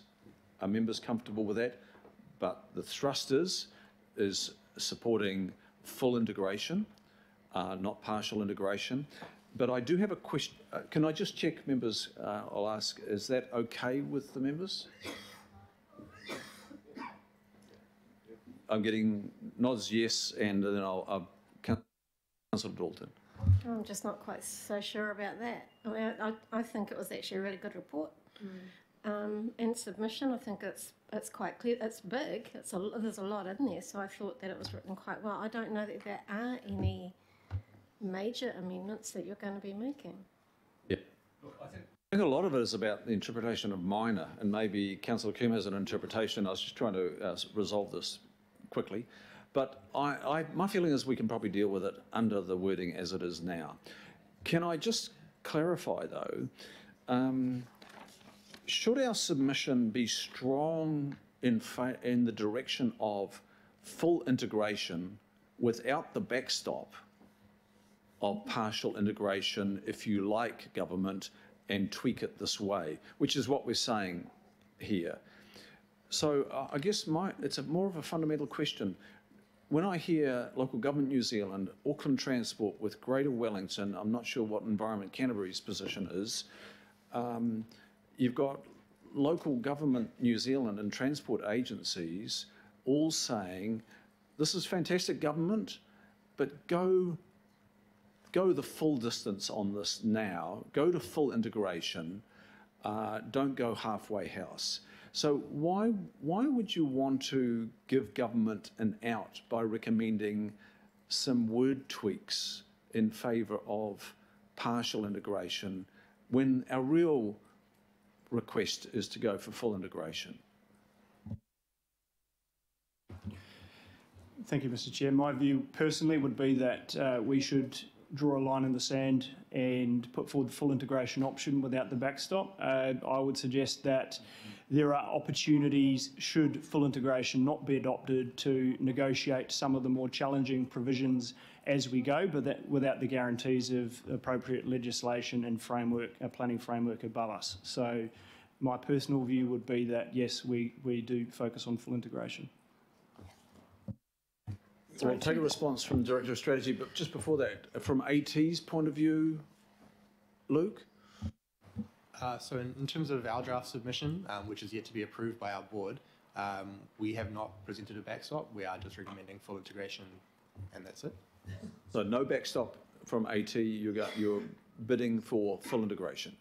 Correct. Thank you. And Director of Strategy. So through the chair, so Ryan and I discussed this, and it certainly was his advice that you would just go full integration. I asked him to look at, should that not occur, and given that the recommendation at the moment from the ministry is partial, let's assume there could well be a more than 50% chance that it's just partial, that in that case, it's kind of to David's point about, planning for the worst. If it was partial, then at least we have been very clear about, at the very least, we would like these changes to be made, which is going to be better for us. So there's no right and wrong here. I just wanted to say that Ryan was very clear in his advice. I asked him to do more, and effectively put a backstop, if you want to call it that, in your hands about what is best.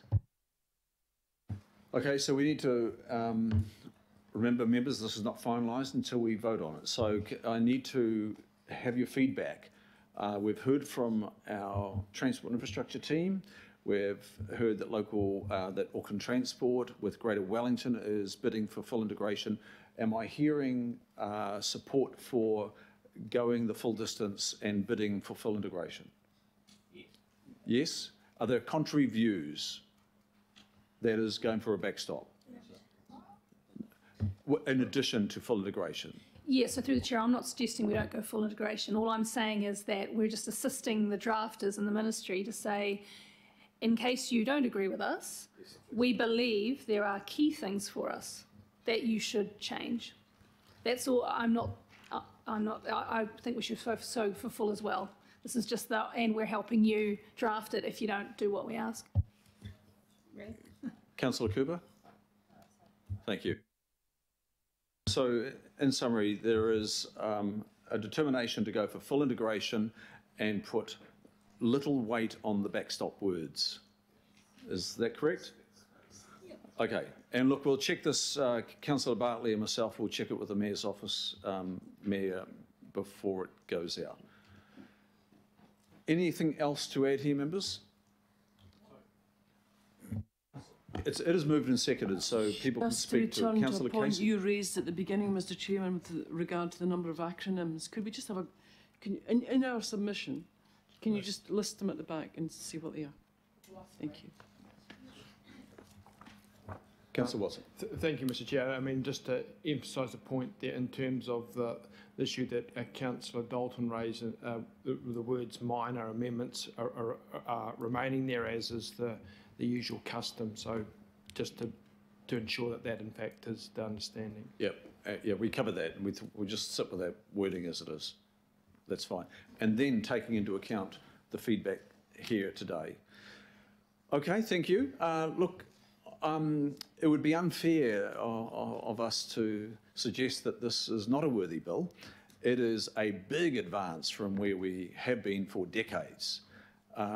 Rail is, we've lost sight of rail in New Zealand until recently. So I acknowledge government. I think we all here at Auckland Council acknowledge government's move in bringing rail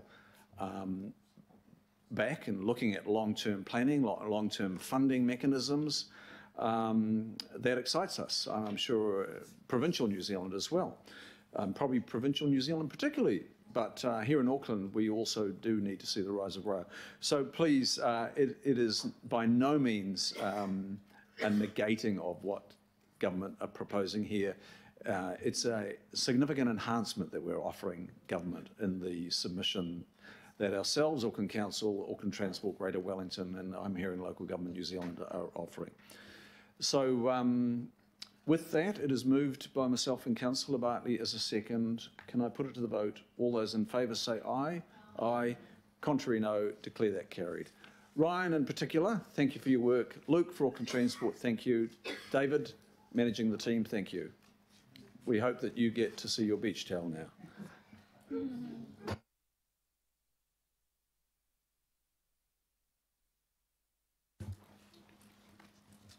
Now we'll go to item 9 and welcome Anna Jennings and Mike Moody. Principal Advisor is Anna at the Urban Growth and Housing Unit, and Mike Moody, Principal Solicitor Legal and Risk. And this is on our submission to the Urban Development Bill. In your good hands, Anna. Kia ora. Thank you for your time. I'm just going to talk through the Urban Development Bill and guide you through the report. Unlike the previous item, we don't have a draft submission that you've had a chance to review, but I'll talk through that. So the Urban Development Bill is a very complex piece of legislation which provides specific powers to enable kāinga ora, homes and communities, to undertake urban development within a specified development project area, as well as provides the ability to use powers for acquisition for kāinga ora development areas. The bill also sets out the process for establishing a specified development project area, the preparation of the development plan, transitional issues and notification of the plan, and submission to an independence hearings panel, and for the collection of rates and development contributions, so it covers a lot. It is recommended that Auckland Council maintain its support for kāinga ora to undertake urban development within the specified development area, and that was our approach to the response to the first kāinga ora bill. The report does highlight a number of areas of concern around the impact of decision-making processes, duplication of process, a lack of strategic alignment, challenges for network planning, funding and financing delivery, and unachievable timeframes. So there have been 2 political meetings on this bill. We had a political working group workshop on the 20th of January, and thank you to the members that were involved in that session. We also had a local board workshop last Friday. The key points from the political workshop are outlined in section 15 of my report and include the following. The potential for duplication and confusion for applicants and for the community, a lack of an offer back through the Public Works Act, potential impact on regional reserves, the payment of ongoing operational costs of new infrastructure, the impact on the Auckland Council Group infrastructure provision, in particular mention around health and safety and codes of practice in there, decision-making impact, duplication of process and the limited pool of staff in this area, and tight consultation processes and the impact that has on our communities and developers. So similar themes came out last Friday from the local board workshop around provision and change over time. There was debate around compulsory acquisition, powers for territorial authorities, timing with the RM review, concern over the haste of the process, and there was a lot of discussion around the impact on localism from local board members. There was discussion around infrastructure, and also on a more positive note, an opportunity for some good design outcomes through this process. Discussion around climate change and carbon emissions, and potential unintended consequences of the bill. So the submission is being drafted in 2 parts. We've got a front end which provides a summary of our high-level feedback and sort of identifies key points. And then due to the nature and complexity of this bill, we are having a table attached which actually sets out clause by clause changes to the bill that we are requesting relief. We've been working very closely with peace staff across the council family on this and with CCOs to input into the submission. And in sections 19 to 22 of the report, I've outlined some of those comments from CCOs. So concerns have been raised particularly by ATM Watercare in relation to connections to the network and capacity, a lack of requirement to meet our codes of practice, and ongoing operation and maintenance costs. As set out in the report, we recommend to the Planning Committee to approve the approach. As I said, we don't have a draft submission for approval at this stage, which is to maintain support for Kāinga Ora to undertake its urban development activities, to seek alignment of the bill with the Auckland Plan, to ensure appropriate safeguards are put in place in relation to social and physical infrastructure networks, to integrate this bill with other national directions and initiatives, and to acknowledge the Auckland Council has a different governance structure and allow ample time for opportunity to input. So the draft submission is still being prepared, and obviously we'll be taking comments from this committee to feed into that submission. We're aiming to provide the political working group members with the draft in the next couple of days, hopefully, for review. And local board have until Friday, the 7th of February, to put forward their feedback. That will be appended to the main submission. And we will have a final copy of the submission ready for delegation that was approved from this committee on the 11th of February. The submissions close next Friday, the 14th of February. Thank you, Anna. Mike, do you have anything to add at this time, or you're here to take any questions or inquiry? Thank you. It's moved by myself, seconded by Councillor Bartley, but we'll take some questions at this point. So, look, I just want to be clear. There's the motion before us, A through to Roman numeral 5. Does that give you scope to cover the key points in paragraph 15? 15, well, we're going probably through to, does it include 16 and possibly 17 as well? Does that give you, that gives you scope? The motion before you, A through to Roman 5, gives you scope to pick up the key points that were raised both by staff and the political working group? Yes, we're confident. It does. They do. I also want to acknowledge the political working group, in addition to myself, Councillor Bartley, Councillor Dalton, thank you, Independent Māori Statutory Board Member Tauhenarei, and local board members, Troy Churton from Orake, Daniel Grant from Kaipatiki Local Board, and Margie Watson from Albert Eden, for coming in on the 20th of January. Okay, we'll take some questions here. Councillor Newman first. Thank you, Chair. I do want to reserve my right to speak because I really don't like this bill. I'm just aware that I do have some questions. Also aware that Ilse Gatelli is here from Watercare. I'm wondering if she's available to answer questions I have in relation to Watercare and their comments in the submission, in the paper. I just didn't hear the name of the person that you... The Watercare officer who is inputting is also available. Is I also have some available. questions. Elsa, please come on up. Yes, thank you. Thank you.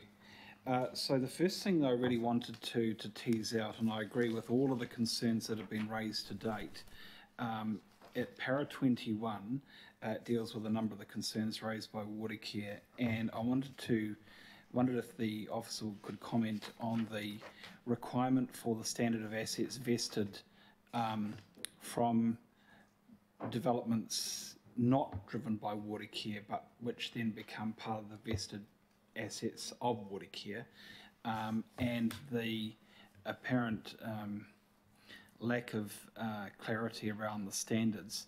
So what happens if you do pick up vested assets that are substandard and therefore fail, which compromise the ability of Watercare to transmit water and wastewater for servicing? So are you able to comment on that, Ilse? Thank you, Councillor Newman. Yes, well, that is one of our concerns, is that and a strict read of the bill, in the first instance, our bylaw, which is the key mechanism to protect our assets, could be overridden, and therefore we would not have the controls to protect the network and to have controls over who can access, who can touch, who can alter the network. In addition, it appears that there is no requirement to comply with the code of practice, and therefore the assets that are built do not necessarily have to meet the standards that we require. Yet, under the bill, the assets would be transferred back to council, in the first instance by agreement, but failing that by ministerial order. So there are some significant concerns there. Okay.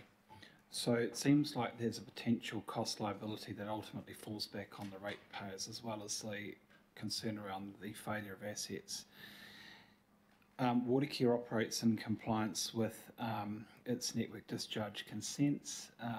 So what happens if you suddenly get a development which creates chokes and it's beyond your capacity to provide for that orderly discharge? Again, that is a concern. There is no explicit requirement to check capacity issues when issuing resource consents.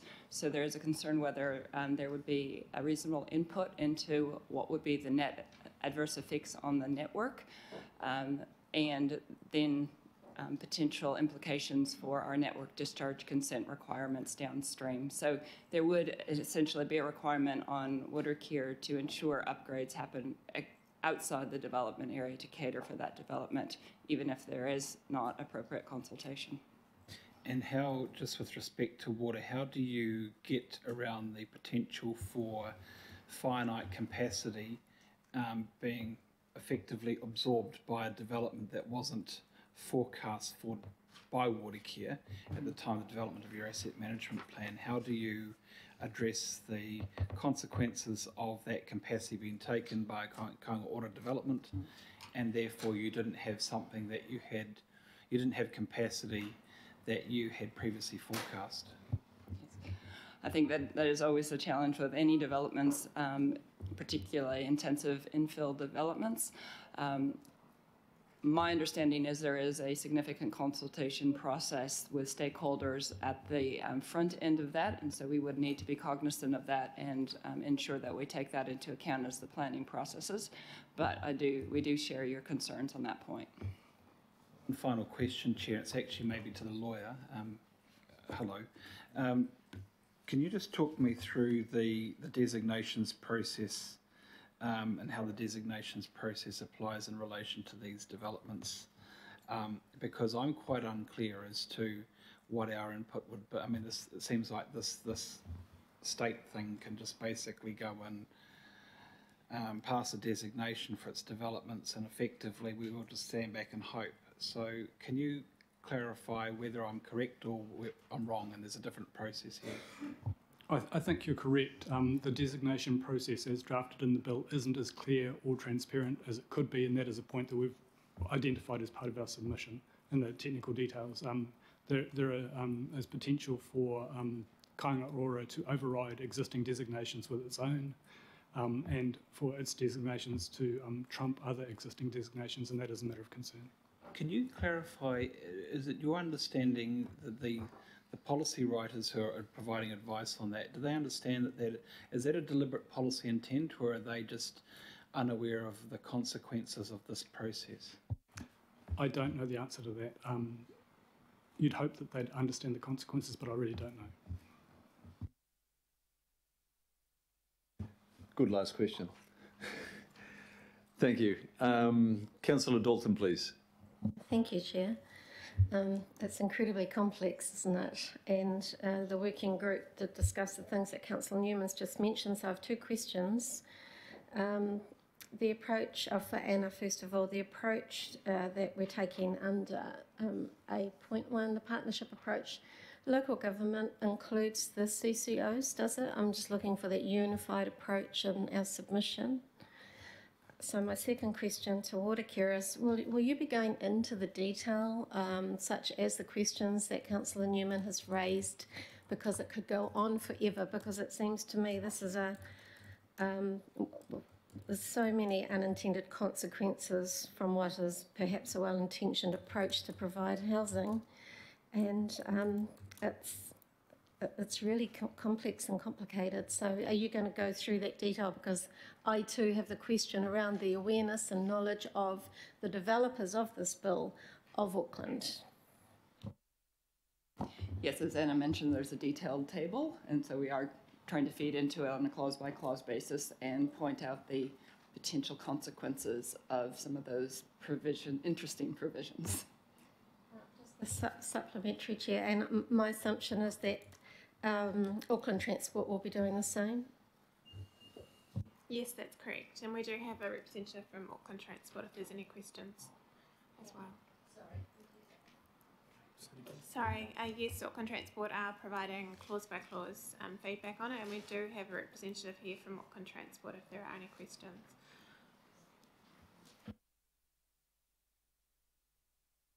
Questions for Auckland Transport, we have a representative to take those questions, and we can bring the representative up. So there are in summary, we've had, Anna, you've been working with representatives from 3 CCOs, from Panuku, Auckland Transport and Watercare. Yes, that's correct. I have spoken with ATEED about the bill as well. They didn't want to directly input into it, but are interested to see the final submission. Okay, thank you. Councillor Casey. The feedback from local boards that was due by the 7th of February, how many local boards actually gave written feedback? Sorry, that's due this Friday, so we are yet to receive any. I'm sorry, I can't hear. Their feedback is due this Friday, so I haven't received any to date. But at the local board workshop last Friday, there was a strong indication that a number of local boards will be providing feedback, and we encourage them to do so. Oh, good. I've read the Albert Eden local board submission, which is excellent. So it is coming to you. But it kind of raises the issue that Councillor Dalton brought up. I don't actually think the government understands how Auckland operates. That it is really vital that the local boards have input into this. It really is. And to allow that to happen, it cannot be done in the time frame given. So when you make your points to the government back, we need to not just append the submissions, but actually tell them how we engage with our local boards and what Auckland looks like in terms of the 21 of them. This is I know they'd all have an opinion. I can give you confidence that that's right up the front of our submission. But will we see that? It's been at the front of a number of submissions. The legislative timeframe of the government doesn't take too much make too much recognition of the constraints that we have, making sure that local boards, etc., contribute. My fear is this: there's the Auckland Council governing body submission, and then there's the appended local board submissions, and each of them make great points, because I know I've read Margie's, about the importance of local board, for example, their landowning status for parks and reserves. It's absolutely critical. They have a say in this, in how this develops. And you're going to do that in the submission, right? Good. Thank you, Councillor Casey. Councillor Walker? Got a few questions about our submission. Obviously, it's difficult because I haven't seen it. First of all, just around reserves, does this bill cover off local reserves as well as regional? Because we mentioned the word regional. Is that in the context that regional is everything within the region? The issue is it didn't, as drafted, cover off regional reserves particularly well, and that's a point that we're making, that they need to be included. It does cover off local reserves, but not all types. There are some types of local reserves that this bill contemplates that there could be some development on. There is a check in the bill, and that has to be approved by the Minister of Conservation before it can. Okay.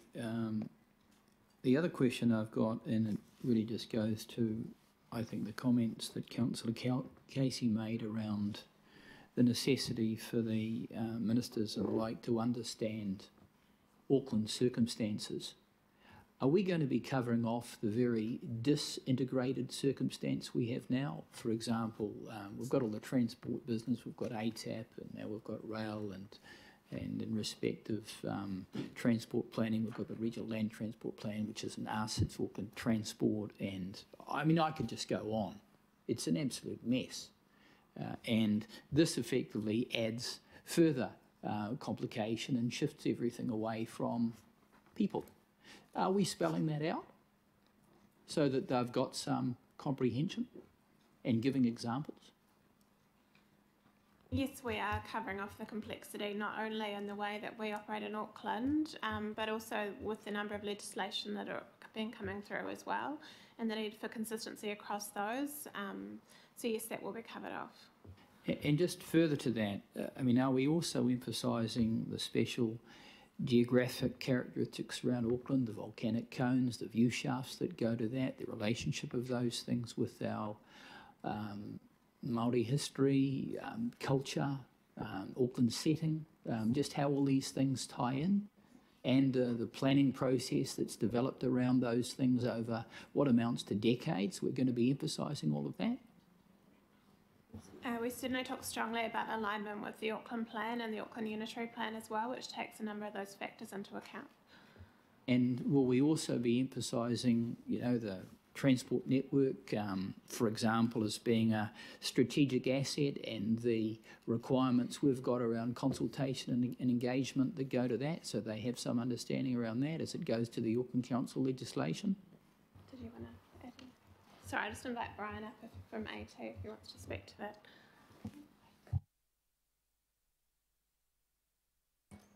Welcome, Brian. It is Brian. Yeah, thank you. Yes, Auckland Transport shares many of your concerns you've raised, and I think that the lack of thinking about the entire network, you know, is sort of a key concern for Auckland Transport, and you do get the potential now, I think, where you're going to get misalignment or potentially even the wrong assets being built. My last question really just goes to city planning, and I really don't have some concept of where this council is at, but we have people like Jan Gell who advise us, and everything about his conceptual understanding around the planning of cities is that you plan from the bottom up, so that you actually engage with the community, you plan the small stuff, which is what cities and people and all of their needs are all about. Whereas this is, and would be from his perspective, the exact opposite, and flies in the face of city design, which has been around for millennia. So are we generating any information around a principled approach that this goes to? And that's the point we're making in the submission as well. Anna, on that point? Yes, that's correct. And that's something that came through strongly from local boards last week around placemaking, around engagement with communities, and ensuring that there's adequate time to do that. The reason I mention this is all of these basic things that Jan Gell professes goes to the understanding that any ordinary person can grapple with. If you're going to plan a cycleway or a walkway or a place where people are going to meet or where people are going to live, there are very, very basic things that go to planning that require that bottom-up approach rather than just something top-down that's imposed. And the examples of how badly that approach has worked on the planet. Are we going to be generating some examples around that? And that's the last question. Are there examples? So you answer the first question. The political working group raised that very point. You're getting that feedback from local boards. It's going to be part of the submission. But the last question is just about examples. I'm not sure whether we go that far in a submission. But have you got an answer? We haven't gone that far in this, but we did suggest to local boards they might want to consider putting some examples of work they've already done with Kāinga Ora in their local board areas and what their experience has been and their feedback. Thank you. Councillor Coombe. Kia ora koutou. Thank you for the work on this very complex bill, and I think there's a lot of detail and a lot of issues and concerns that we're going to want to pull out in the submission. just to highlight a couple of points which I'm not completely comfortable that we are going to, well, that we've got covered in the recommendation to include in the submission. On paragraph 18 on the climate impact statement, it notes that the submission, our council submission, will seek that Kāinga Ora must take into account climate change, and there's a lot of levels of that. But in the recommendation, so can you identify in the recommendation where that will be picked up? I don't see under any of those 1 to 5 that refers to climate change, that point. I think number 4 probably captures that national initiative towards climate change issues. We try to make it broad because as soon as you start making a list, you miss something. Yes. But there are Okay, I just wanted to be initiatives. reassured that you felt that that was covered.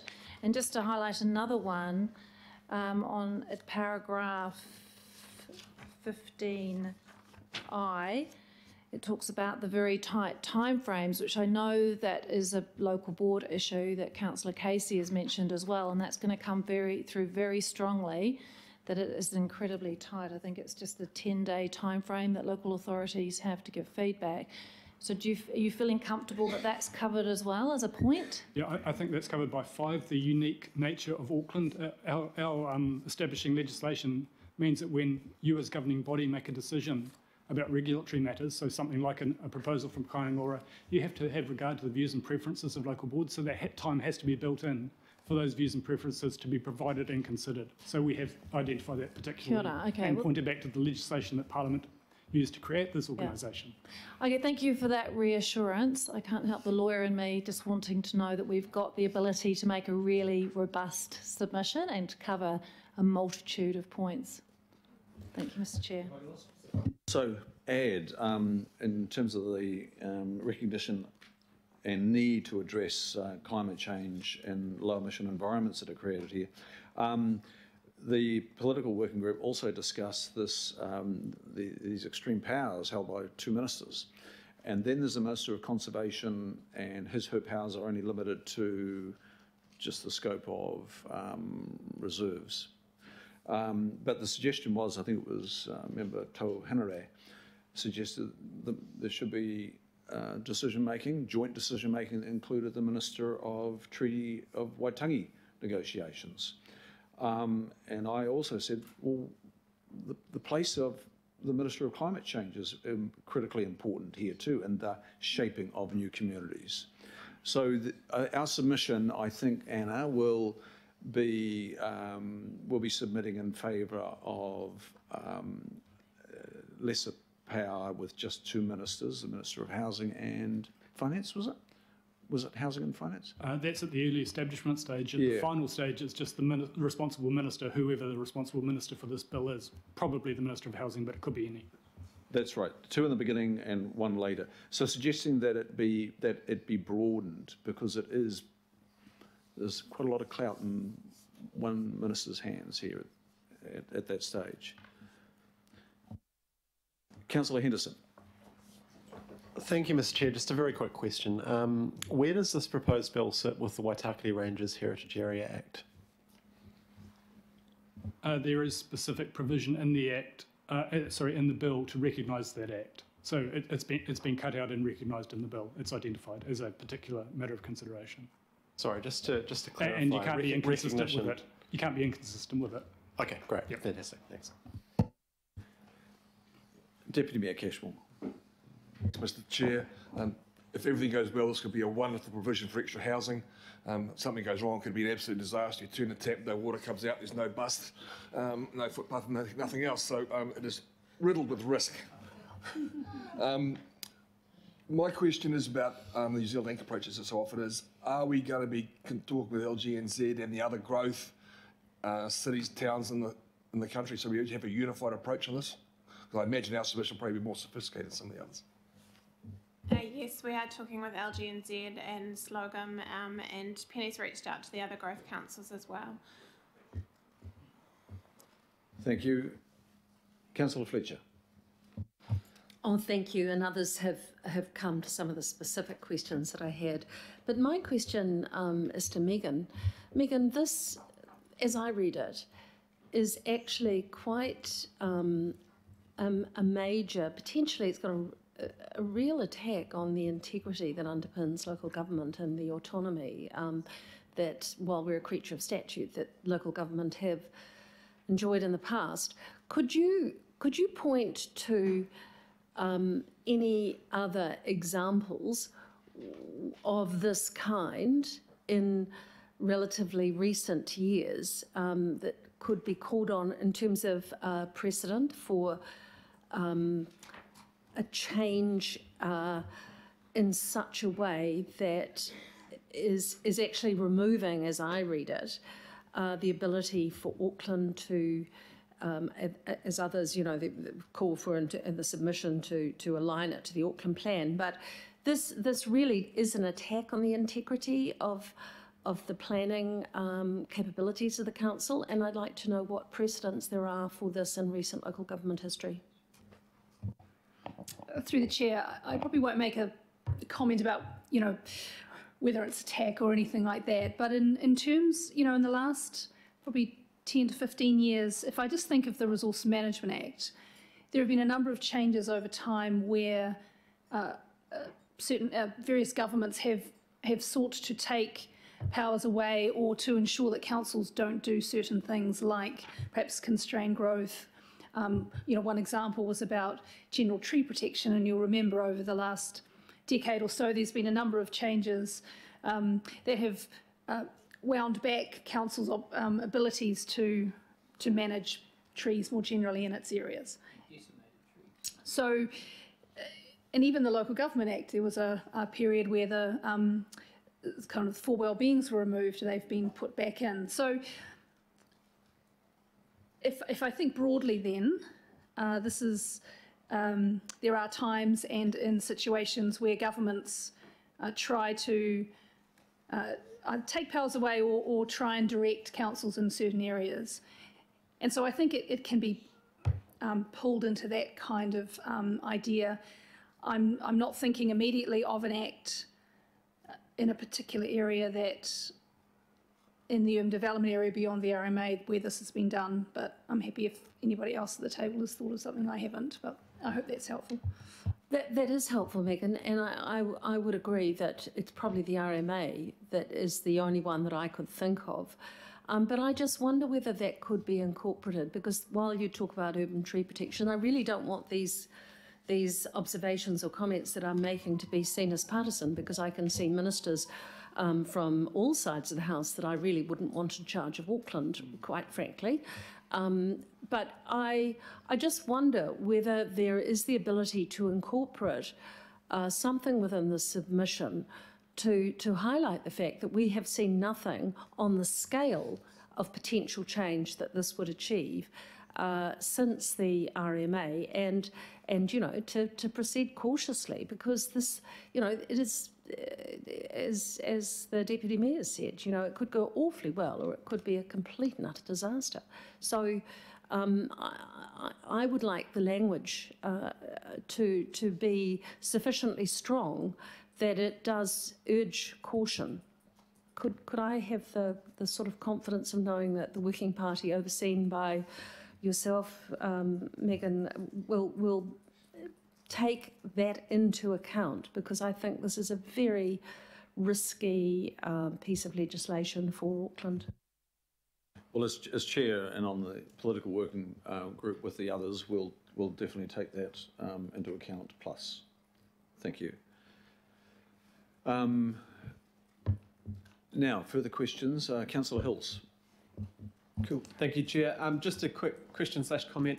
I would hope we could strengthen the piece on climate change more than maybe we were envisaging, because this is our biggest way we can impact our climate emissions, our carbon emissions. It's transport, it's building communities, it's opening up waterways, it's figuring out how to deal with waste. So if we're allowing or working with the government on redeveloping or redesigning whole communities, surely that, I see the urban development about housing, but it's mostly about transport in my mind, and transport's our biggest contribution to emissions. So if we can sort of strengthen this as a tool to have significant effects on reducing our carbon emissions, that would be a good way to do it, because I think as a city we're quite different to the rest of the country, that's where we need to be working the most on. So if we can use that as an opportunity, I guess.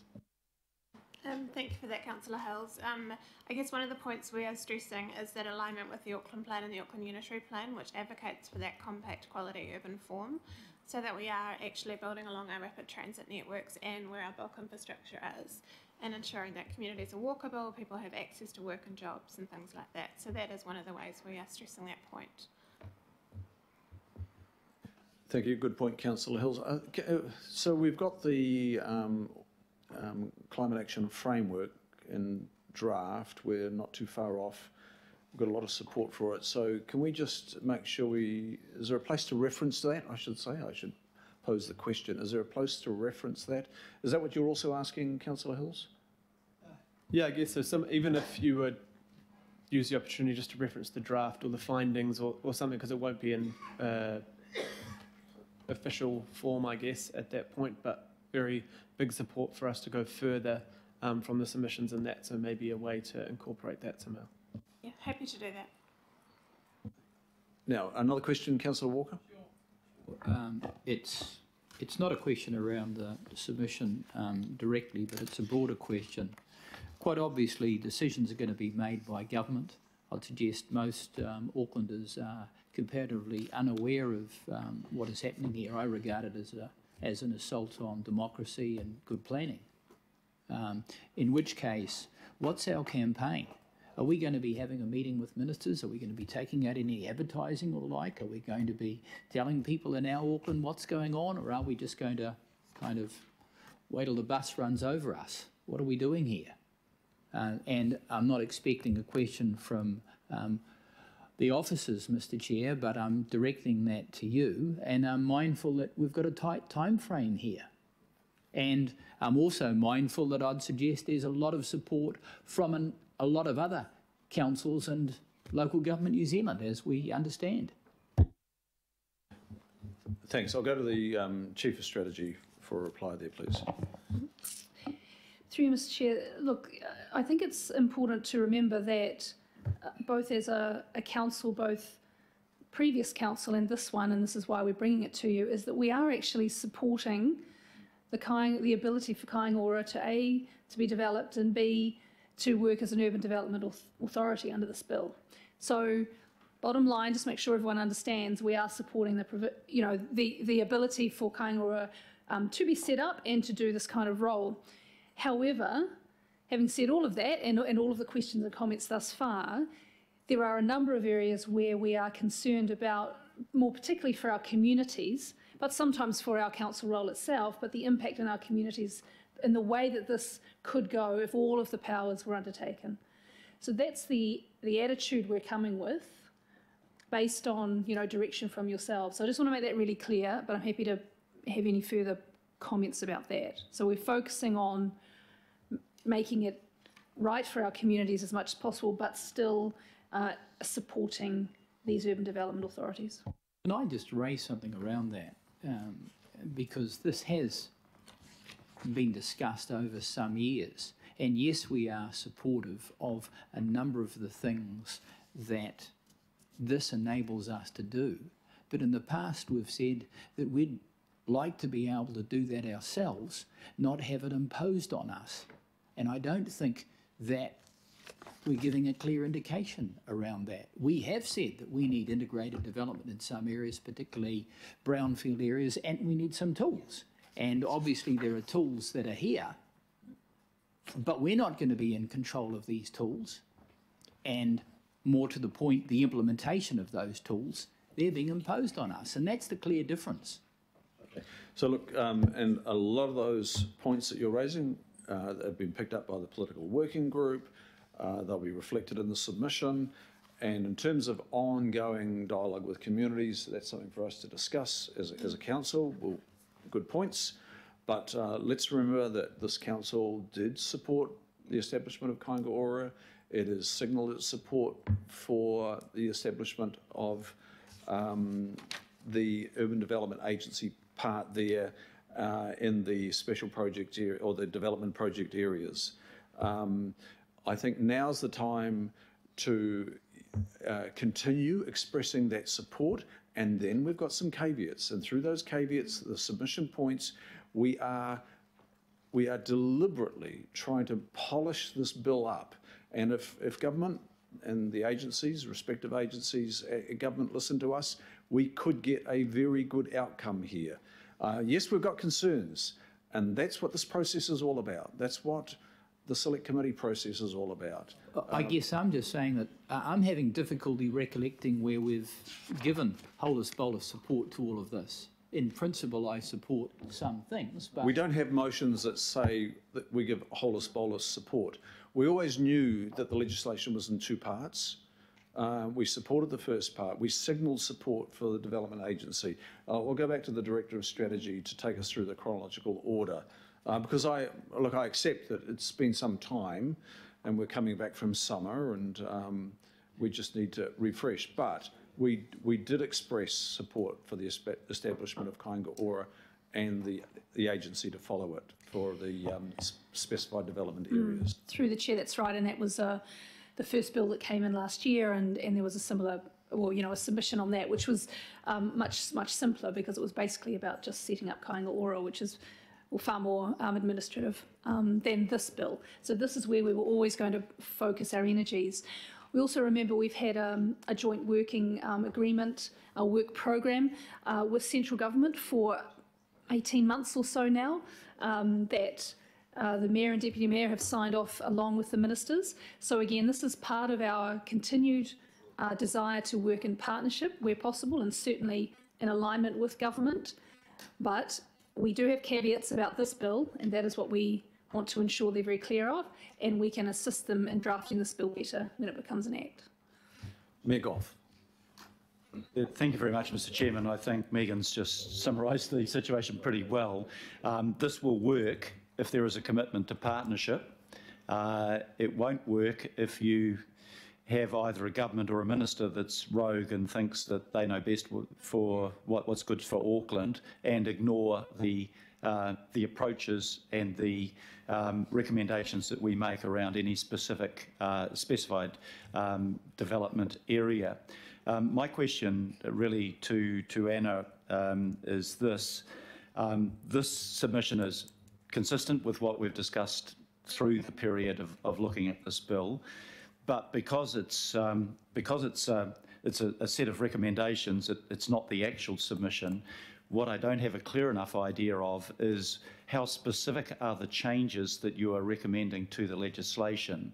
Are you setting out some clear areas where you say this needs to change from this to something else? Are we submitting, have we drafted alternative legislative provisions? Can you throw a little bit of light on that for us, please? We've done exactly that. So we've actually gone down to providing recommended wording for the changes to clauses, just because it is so detailed. And as you can see, we've had a number of CCOs and staff right across the family looking at it. There are specific changes that we're requesting relief on. So we've got the front end, which goes through those kind of high level principles that we're seeking, that partnership approach that we've touched on, and then we've got the table which has clause by clause recommended text. Thank you, Mayor. Further question, Councillor Newman? Yes, thank you. Can I understand, does this bill, or where does the Minister's powers sit in relation to the ability to propose an amendment to the rural urban boundary?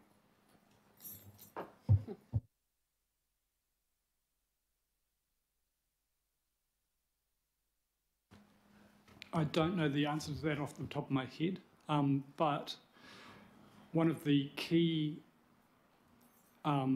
checks on the use of the ministerial power is early in the process when an area is identified for a specified development project is that the council has to say whether it supports it or not. If the council doesn't support it, then it can only go ahead if the joint ministers, so the minister responsible and the Minister of Finance, say that that development is in the national interest. So we have a degree of control at the beginning and are heavily involved, but potentially development could could occur outside the RUB. Correct. So ultimately, the ministers plural have the ability to override the objectives and policies of the regional policy statement, the Auckland Unitary Plan, in relation to the rural-urban boundary. Is that correct? Yes. Okay. In relation to the bylaw changes, so the process for Kāinga Ora to propose a bylaw change, they could go and propose a change to bylaws that just relate to the road network, or does it go wider than that? Potentially it's wider than that. Okay, so Ilse Gatelli's operating a series of bylaws that protect the integrity of the water supply and wastewater network. Ultimately, the power would sit with the council at present, but under this proposal, the bylaws that Watercare applies that are ministers could be amended by way of ministerial decision? Yes, they could. Obviously, there's a process to go through. It's not as simple as we've changed them, but yes. Yeah, but the decision making ultimately Yes, sits is with the ministers. Yes. Okay. Can I speak to this now? Complete the question. So just, I just want to check with Anna in response to your questions. So both those points are concerns about bylaws. That's being expressed in our submission. And concern about the executive power of ministers, that's also being expressed in the submission. Yes, that's correct. So we are covering both the points that you raised. Good questions. And those questions have also come up through the political working group. Staff are very cognizant of that. So we'll now go, there have been some speaking turns on this, but I'll now go to Councillor Newman to speak, followed by Member Ngamani. Thank you, Chair. In relation to, I just want to foreshadow, and I'm not going to propose an amendment, but if you, I will vote against A, unless in relation to A, in the words that maintains support for Kāinga Ora to undertake urban development within Auckland, close bracket. I would want those words removed because I'm not comfortable supporting Kāinga Ora until such time as I'm comfortable that these many issues have been addressed, the issues that are covered in this report and the other issues that have been raised today. I disagree with Councillor Hills when he talks about this is primarily about the transport outcomes here. I understand where you're coming from, Richard, but when you read the explanatory note of this bill and you read the intent, this is about housing, and to my way of thinking, this is about housing and urban development at all costs. And there is no guarantee, there's no safeguard around some of these unintended consequences here. I think back to and remember when we had the discussion around the Auckland Unitary Plan, the agency that pushed for the most permissive development outcomes for Auckland arguably was Housing New Zealand. The state pushed for the most permissive housing outcomes for Auckland and it got it, and it doesn't appear satisfied. And then we had the government, the previous government, introduce and pass the Housing Accords and Special Housing Areas Act. We had SHAs. And how much buyer's remorse do we have about some of those? We appear to be having taxpayer-funded buyer's remorse about Hematau, and I'd imagine there'll be other developments in the future where we're going to see the effects of development on constrained infrastructure, diminishing living standards in certain areas. Your Worship, there's, the great classic television series, Yes, Minister, there's this wonderful episode where the government came and they delivered a new hospital and they took the minister through the brand new hospital, fully staffed with surgical teams and administrators. The only problem is there were no patients. So the taxpayers funded this wonderful new facility, but it provided little benefit to anybody. And that is what I have a concern about this bill in its current form.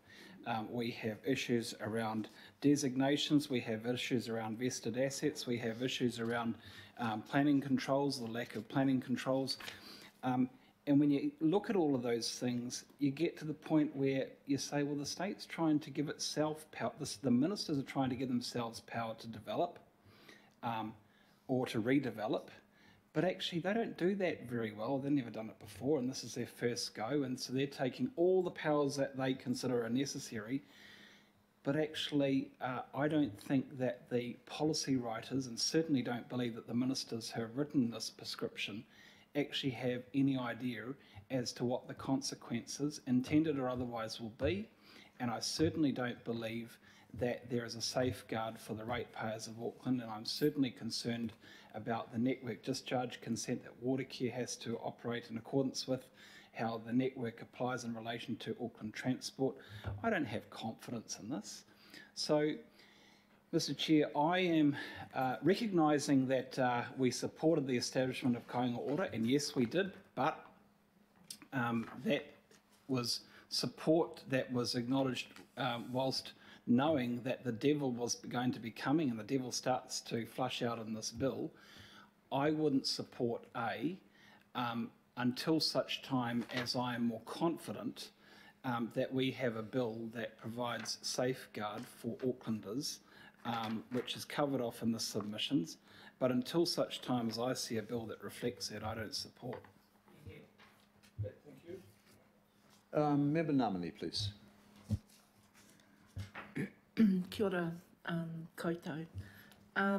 Just firstly, we want to acknowledge staff coordinating across the plethora of submissions that all connect to each other and are all coming at the same time. So I understand my colleague Toe's been on the political working group and providing input, and on that basis, the general themes that are up there we think will enable us to have further discussion around some of our themes that we want incorporated in. I'm not seeking a change, but I do note just the first point around a partnership approach. Definitely agree with that, but the only objective of it isn't just to avoid duplication. There are other good reasons for embedding that. You've noted generally in the paper, so I really don't want to repeat some of the issues that have been raised by my colleague, and really one of the key issues we want to see is that there's consistency and incorporation. Like, we've been working hard on some of the other submissions, particularly the RMA support, so we would want to see some consistency across that work and flowing in to the urban development bill submission, in particular in that interface around iwi planning documents, and also to, getting clarity around Papa Kāinga is important to us, and because there's some bit of confusion around that, and of course the treaty clauses are important. So we're happy to just continue to work along on this, because we think working well, it could provide, as you said, significant benefits to Māori within Auckland, both in public housing, affordable housing, and having that face in urban development. Yeah, so that's really generally, I'm just speaking to generally support the recommendations, and look forward to kind of getting down to the key themes that we have before the submission closes. Thanks. Thank you, Member Namani. Councillor Cooper, please. Thank you. I think just reflecting on what Councillor Newman said, we're requesting to adopt a partnership approach. I don't think that's strong enough, really, but we can't demand it. But I do have issues of trust with that, because government, whichever stripe, always takes a paternalistic or a parental approach to local government. And I think in this case, it may help in other areas, but we've already got very fully mature and operable pretty much unitary plan. We've done all that really great work. Our CCOs, you know, have highlighted some really difficult issues if we don't work together. I guess my biggest fear, I mean, I will support this because I don't think it's any point in not supporting A, because we're asking for a partnership, but I personally don't feel particularly hopeful because of the way local government is treated and has been treated for many years, as if we don't know what we're doing. But we clearly do, and the risks for us as ratepayers and actually development of our region is quite dire if the government doesn't take a partnership approach. That's my biggest concern. Thank you, Councillor Cooper. Councillor Dalton. Thank you, Chair. I think we too need to remember that this is a bill for the country. I mean, we're here to submit on Auckland. I think that perhaps if there were to be a change, might be just to acknowledge that this isn't just urban development within Auckland, but for New Zealand. And this is going to work for some councils, and some councils could well be welcoming this piece of legislation. I think, you know, we need to accept we are in a paternalistic governance arrangement in this country, and everything that's coming through, whether it's this, whether it's the RMA or the transport, appears to be flying right in the face of any lobbying local government New Zealand might like to do around localism. I will support this, but I would also support Councillor Newman in terms of, you know, the crux of the urban development within Auckland might be a little bit too strong. Yes, sure, we support it, but I think 0.5 is the kicker for us. That's what we've got to get right. I mean, this bill is perhaps designed more to other councils throughout the country to enable housing development, but we have some very clear, we've just spent 10 years planning and regulating to get us to a place where we can deliver housing. There's still barriers, there's still a long way to go. But I would not be not wanting to support it. The first piece that came through last year that Megan was talking about, yep, we did support. I don't think I was here, but we did support Kāinga Ora as a concept, as an urban development authority. But we just have no idea of. I mean, when we read through this bill, it's the unintended consequences that I spoke about earlier. We don't know what it means. It could possibly be that they don't even want to come in and take these powers from Auckland, that they're quite comfortable with Watercare carrying on and doing what they need to do, and Auckland Transport. But my point would be that the bill is for the whole country, and that we are looking for a partnership approach. But I would support some changes to A. Thank you. Thank you, Councillor Dalton. Councillor Simpson. A question first, I'm sorry if I may, and then I'm going to have a comment. I mean, have you got a problem, Mr. Chair, if we indeed do, take the words that maintain support for Kāinga Ora to undertake urban development within Auckland out of A? It's not saying that we don't support them, but does it really have to be there? Because I have listened to the debate, and I have concerns as well, but I also share Councillor Dalton, you know, if you don't vote for A, you probably don't vote for A in its entirety, and there's got some very good points in A, and you say 0.5 is really important to that. So I want to try and find a compromise for me that I'm comfortable with, and I just don't know that it's necessary. It doesn't say that we don't. It just doesn't. Do we have to have it in A? And if we don't, Mr. Chair, I would be happy to put up an amendment that actually means that we can probably, hopefully, unanimously support this going through as a council. Say that we have expressed support for Kāinga Ora as a development agency in Auckland. We have done that. So to take that out now seems at odds with what we've previously said and submitted to government. Now, this was canvassed, so remember there's a political working group here. The political working group, I can say, to a person, was of the view to support the bill, to be constructive, and to express our concerns in a number of areas. And this submission is going to be a very comprehensive, point-by-point submission with proposed changes, word-by-word changes to the bill. That's how Anna described it, and that's what the political working group heard as well. But I want to just stress that the political working group, which you charge with some responsibility here, of councillors, Independent Māori Statutory Board member, and local board members, were of the view to support the bill, but with some strong, well-articulated caveats that will be part of a very comprehensive submission. In my view, it would look very odd for us to do a U-turn on something that we supported 4 months ago, I think it was, 4 months ago, and that is on record. I'm not saying that we don't support, I'm just saying that we don't put the words in. And there's, it's not, you could argue, Mr. Chairman, that it's there by default anyway. But I think it would be, this is huge for Auckland. This is tremendously huge.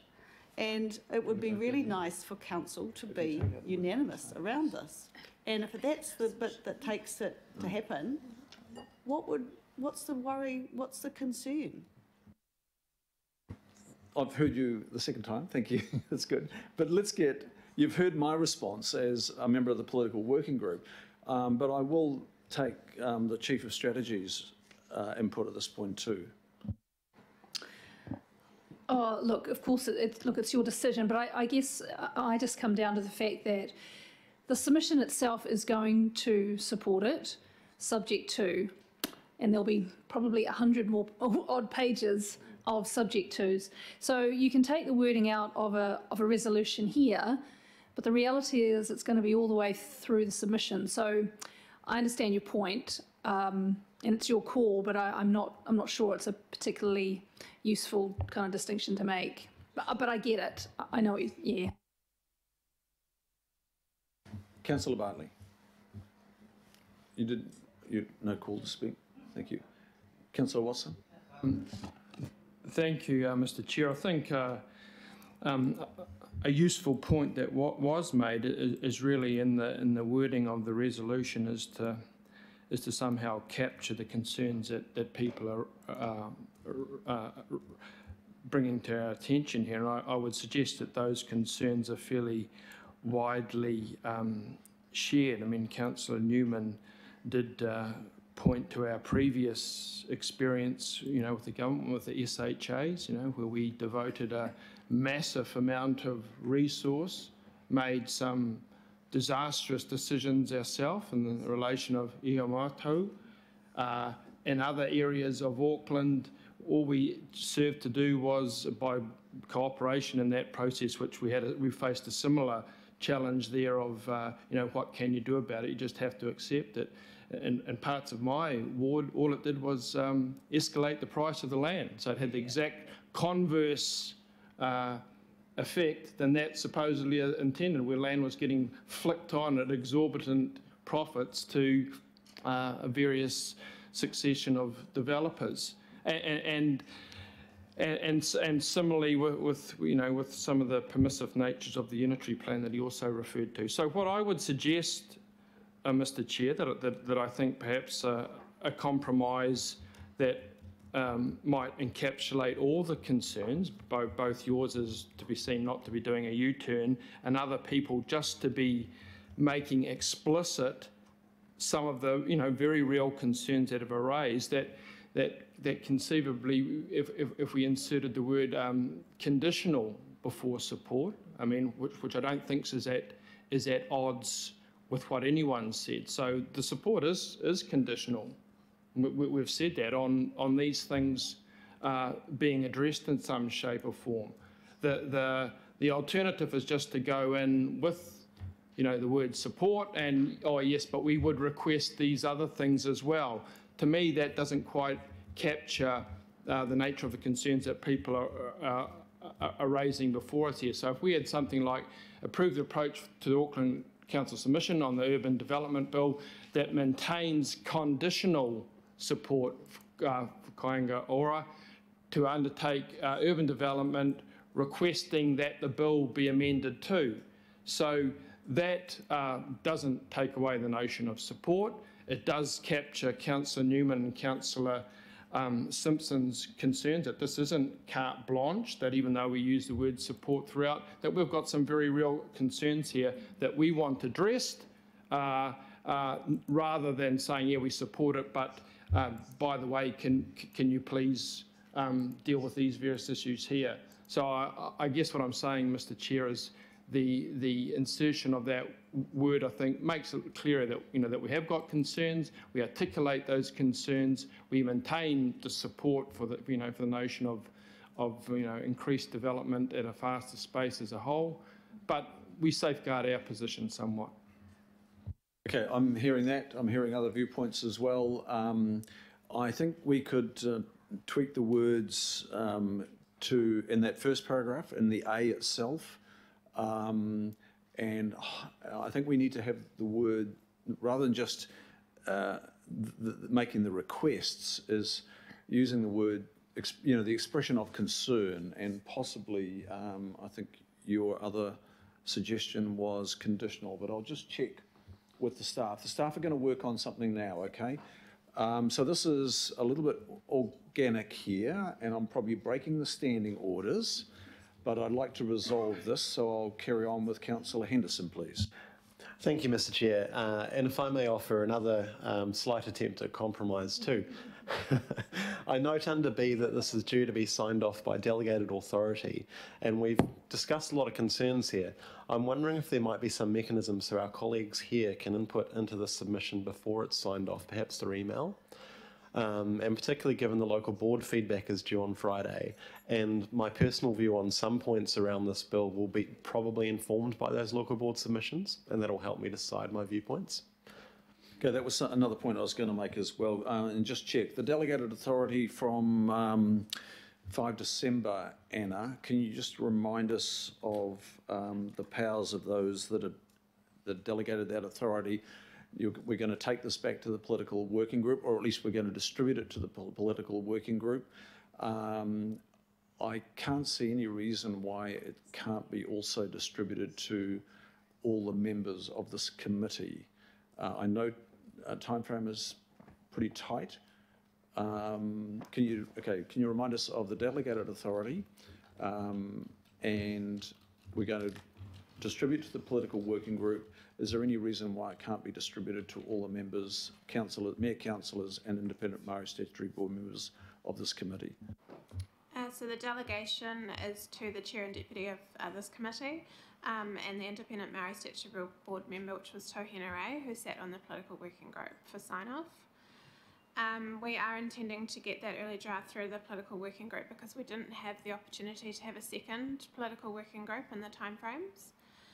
I guess it's a decision of this committee. If you decide you want us to send the draft out to all committee members, the timeframes are extremely tight. So it's just, I guess it's down to the committee on that decision. Okay, I think I'm hearing that it would, the members would like to see the draft. And when you receive it, members, it's going to be a quick turnaround. There'll be a covering note and with an expectation that feedback is very prompt. Okay, so I will make sure, and Councillor Bartley will commit to that. Can I just go to Councillor Filipaina, please, and then Mayor? Thank you, Chair. That's 30 minutes. I won't get back. I don't know where the word disastrous come from in regards to Humato, because the decision made at that time is a decision that I will always stand by and support mana whenua. In regards to A, I don't know why we're shifting all over the place in regards to A. We've supported Kāinga Ora previously. Trying to find a compromise when we've supported Kāinga Ora, and we will continue to support it, I think it's just a waste of time. I really do. It would have gone through. Why do we need unanimous approval of any of our recommendations. If it goes through, this is submitting to what the government has asked us to submit to. They will get back all the feedback. They will end up making a decision. We will still, I guarantee, have the opportunity to have more feedback into whatever they come up with. So, you know, for us to mince everything out, mix it, I think you had that those recommendations ready to pass. Maybe 1, 2 or 3 people may have said no, but the fact that it's gone through with the majority is exactly what we needed to do. So, Chair, look, I really don't know why we've got to a point where we're changing there was no need to, just to get unanimous decision around this table for this submission. It's a submission, because they will come back to us after our local boards this Friday and everything else. So, you know, Chair, we just wasted a half an hour. But look, it is what it is, and let's wait. Well, it is. Let me finish. Okay. So, look, for me, look, it should have just stayed there, but let's see what ends up happening. Thank you, Chair. So, Filipino, I wasn't trying to reach unanimous decision here. I was trying to be collaborative and listen to the inputs of my fellows. And I think I've done that, and I think we will land something. And the staff, myself, are just checking some words here, and I think these reflect the conversation, and they still support progressing, but strongly identifying some concerns. Now, I just want to check, excuse me. Okay, so I would like, and taking into account the final words before we go to Mayor Goff and then the Deputy Mayor, the words of Councillor Filipina, I'm hoping that we can now proceed in support of the motions as they are, with the addition of the words in red, which I do think reflect many of the points that have been made in the conversation, in the debate so far. Mayor Goff. Thank you, Mr. Chair. Often I think in these things, look, what's important is we've had consistent support for the general direction of the setting up of the agency, so that in specific instances where there are complex development problems, we can break through the red tape and we can get a development. Equally, we've expressed, and I think right around this table, really strong concerns that if they don't get it right, rather than it being a positive, it could be a negative. And it would be a foolish government to actually proceed in a way that is strongly opposed by a council the size of Auckland, 1.7 million people. Our negotiating authority is our size and the logic of our argument. And if we see something that comes through under this legislation that would be as stupid as lowering the standards for water quality or not integrating with the rest of the city, we would be able to rubbish that proposal and the minister and the government that was proposing it. Nevertheless, look, we could spend hours agonising over the words. I don't think there's much difference between what John Watson's saying and what that recommendation is saying. It's, yes, we are supporting it in general terms, but these are really important to us. That's what we're saying, and I'm not going to be here for the vote. I've got a meeting at 1 o'clock, Mr. Chairman, but I'd be happy with that. I think it emphasises in our submission the strength of our concerns, but doesn't suddenly look like, well, we've supported up till now and then we're neither supporting nor opposing. I think we support, but the nature of that wording makes it very clear that our support is dependent on the recognition of those concerns. But we shouldn't die in a ditch over the words at this stage. Let's make our point strongly around the concerns, but not be seen to be dying in a ditch against the legislation, which could have some positive outcomes. So I support the Chair's suggestion for amendment there. Thank you, Mayor Goff. And one last speaker is the Deputy Mayor, and then we'll go to the vote. Thanks, Mr. Chair. I was happy with the initial wording. I'm happy with this. The point is we've got to be at the table with Wellington, and to say we don't support something means you won't be at the table, or your views will be ignored. So by being at the table, we can help influence it. And the Mayor's right, 1.7 million people have a lot of clout. And we need to be able to use that clout to illustrate to Wellington, who might not understand some of the intricacies of our system and the complexities of Auckland. But I urge councillors, we have to be at the table to make what we were all trying to do actually happen. And if you go for something like not supporting, you won't be at the table. I can tell you that right now. Your views will be ignored. This keeps us at the table. Thanks, Mr. Chair. Hear, hear. Thank you. I'll put it to the vote. All those in favour say aye. Aye. To the contrary, no. Declare that carried. Anna, Elise, look, all the staff that have been involved, thank you very much. Got a way to go. Political working group will see it and it'll be distributed. And then we'll finally approve. Councillor Bartley and myself will approve the submission. Thank you very much all. Members, I'll just check with the... yes, I'll just move the receipt. Councillor Bartley, your second, or Councillor Cooper, will you? Councillor Cooper, I think I saw your hand. And that is item 14. Do we need to put the motion on the screen just to make sure it's seen by everybody? All those in favour say aye. Contrary, no. Declare that carried. I'll just check with completed business. Yep. Completed business. Thanks for attending, members. Thanks for your patience and contributions. Meeting is closed.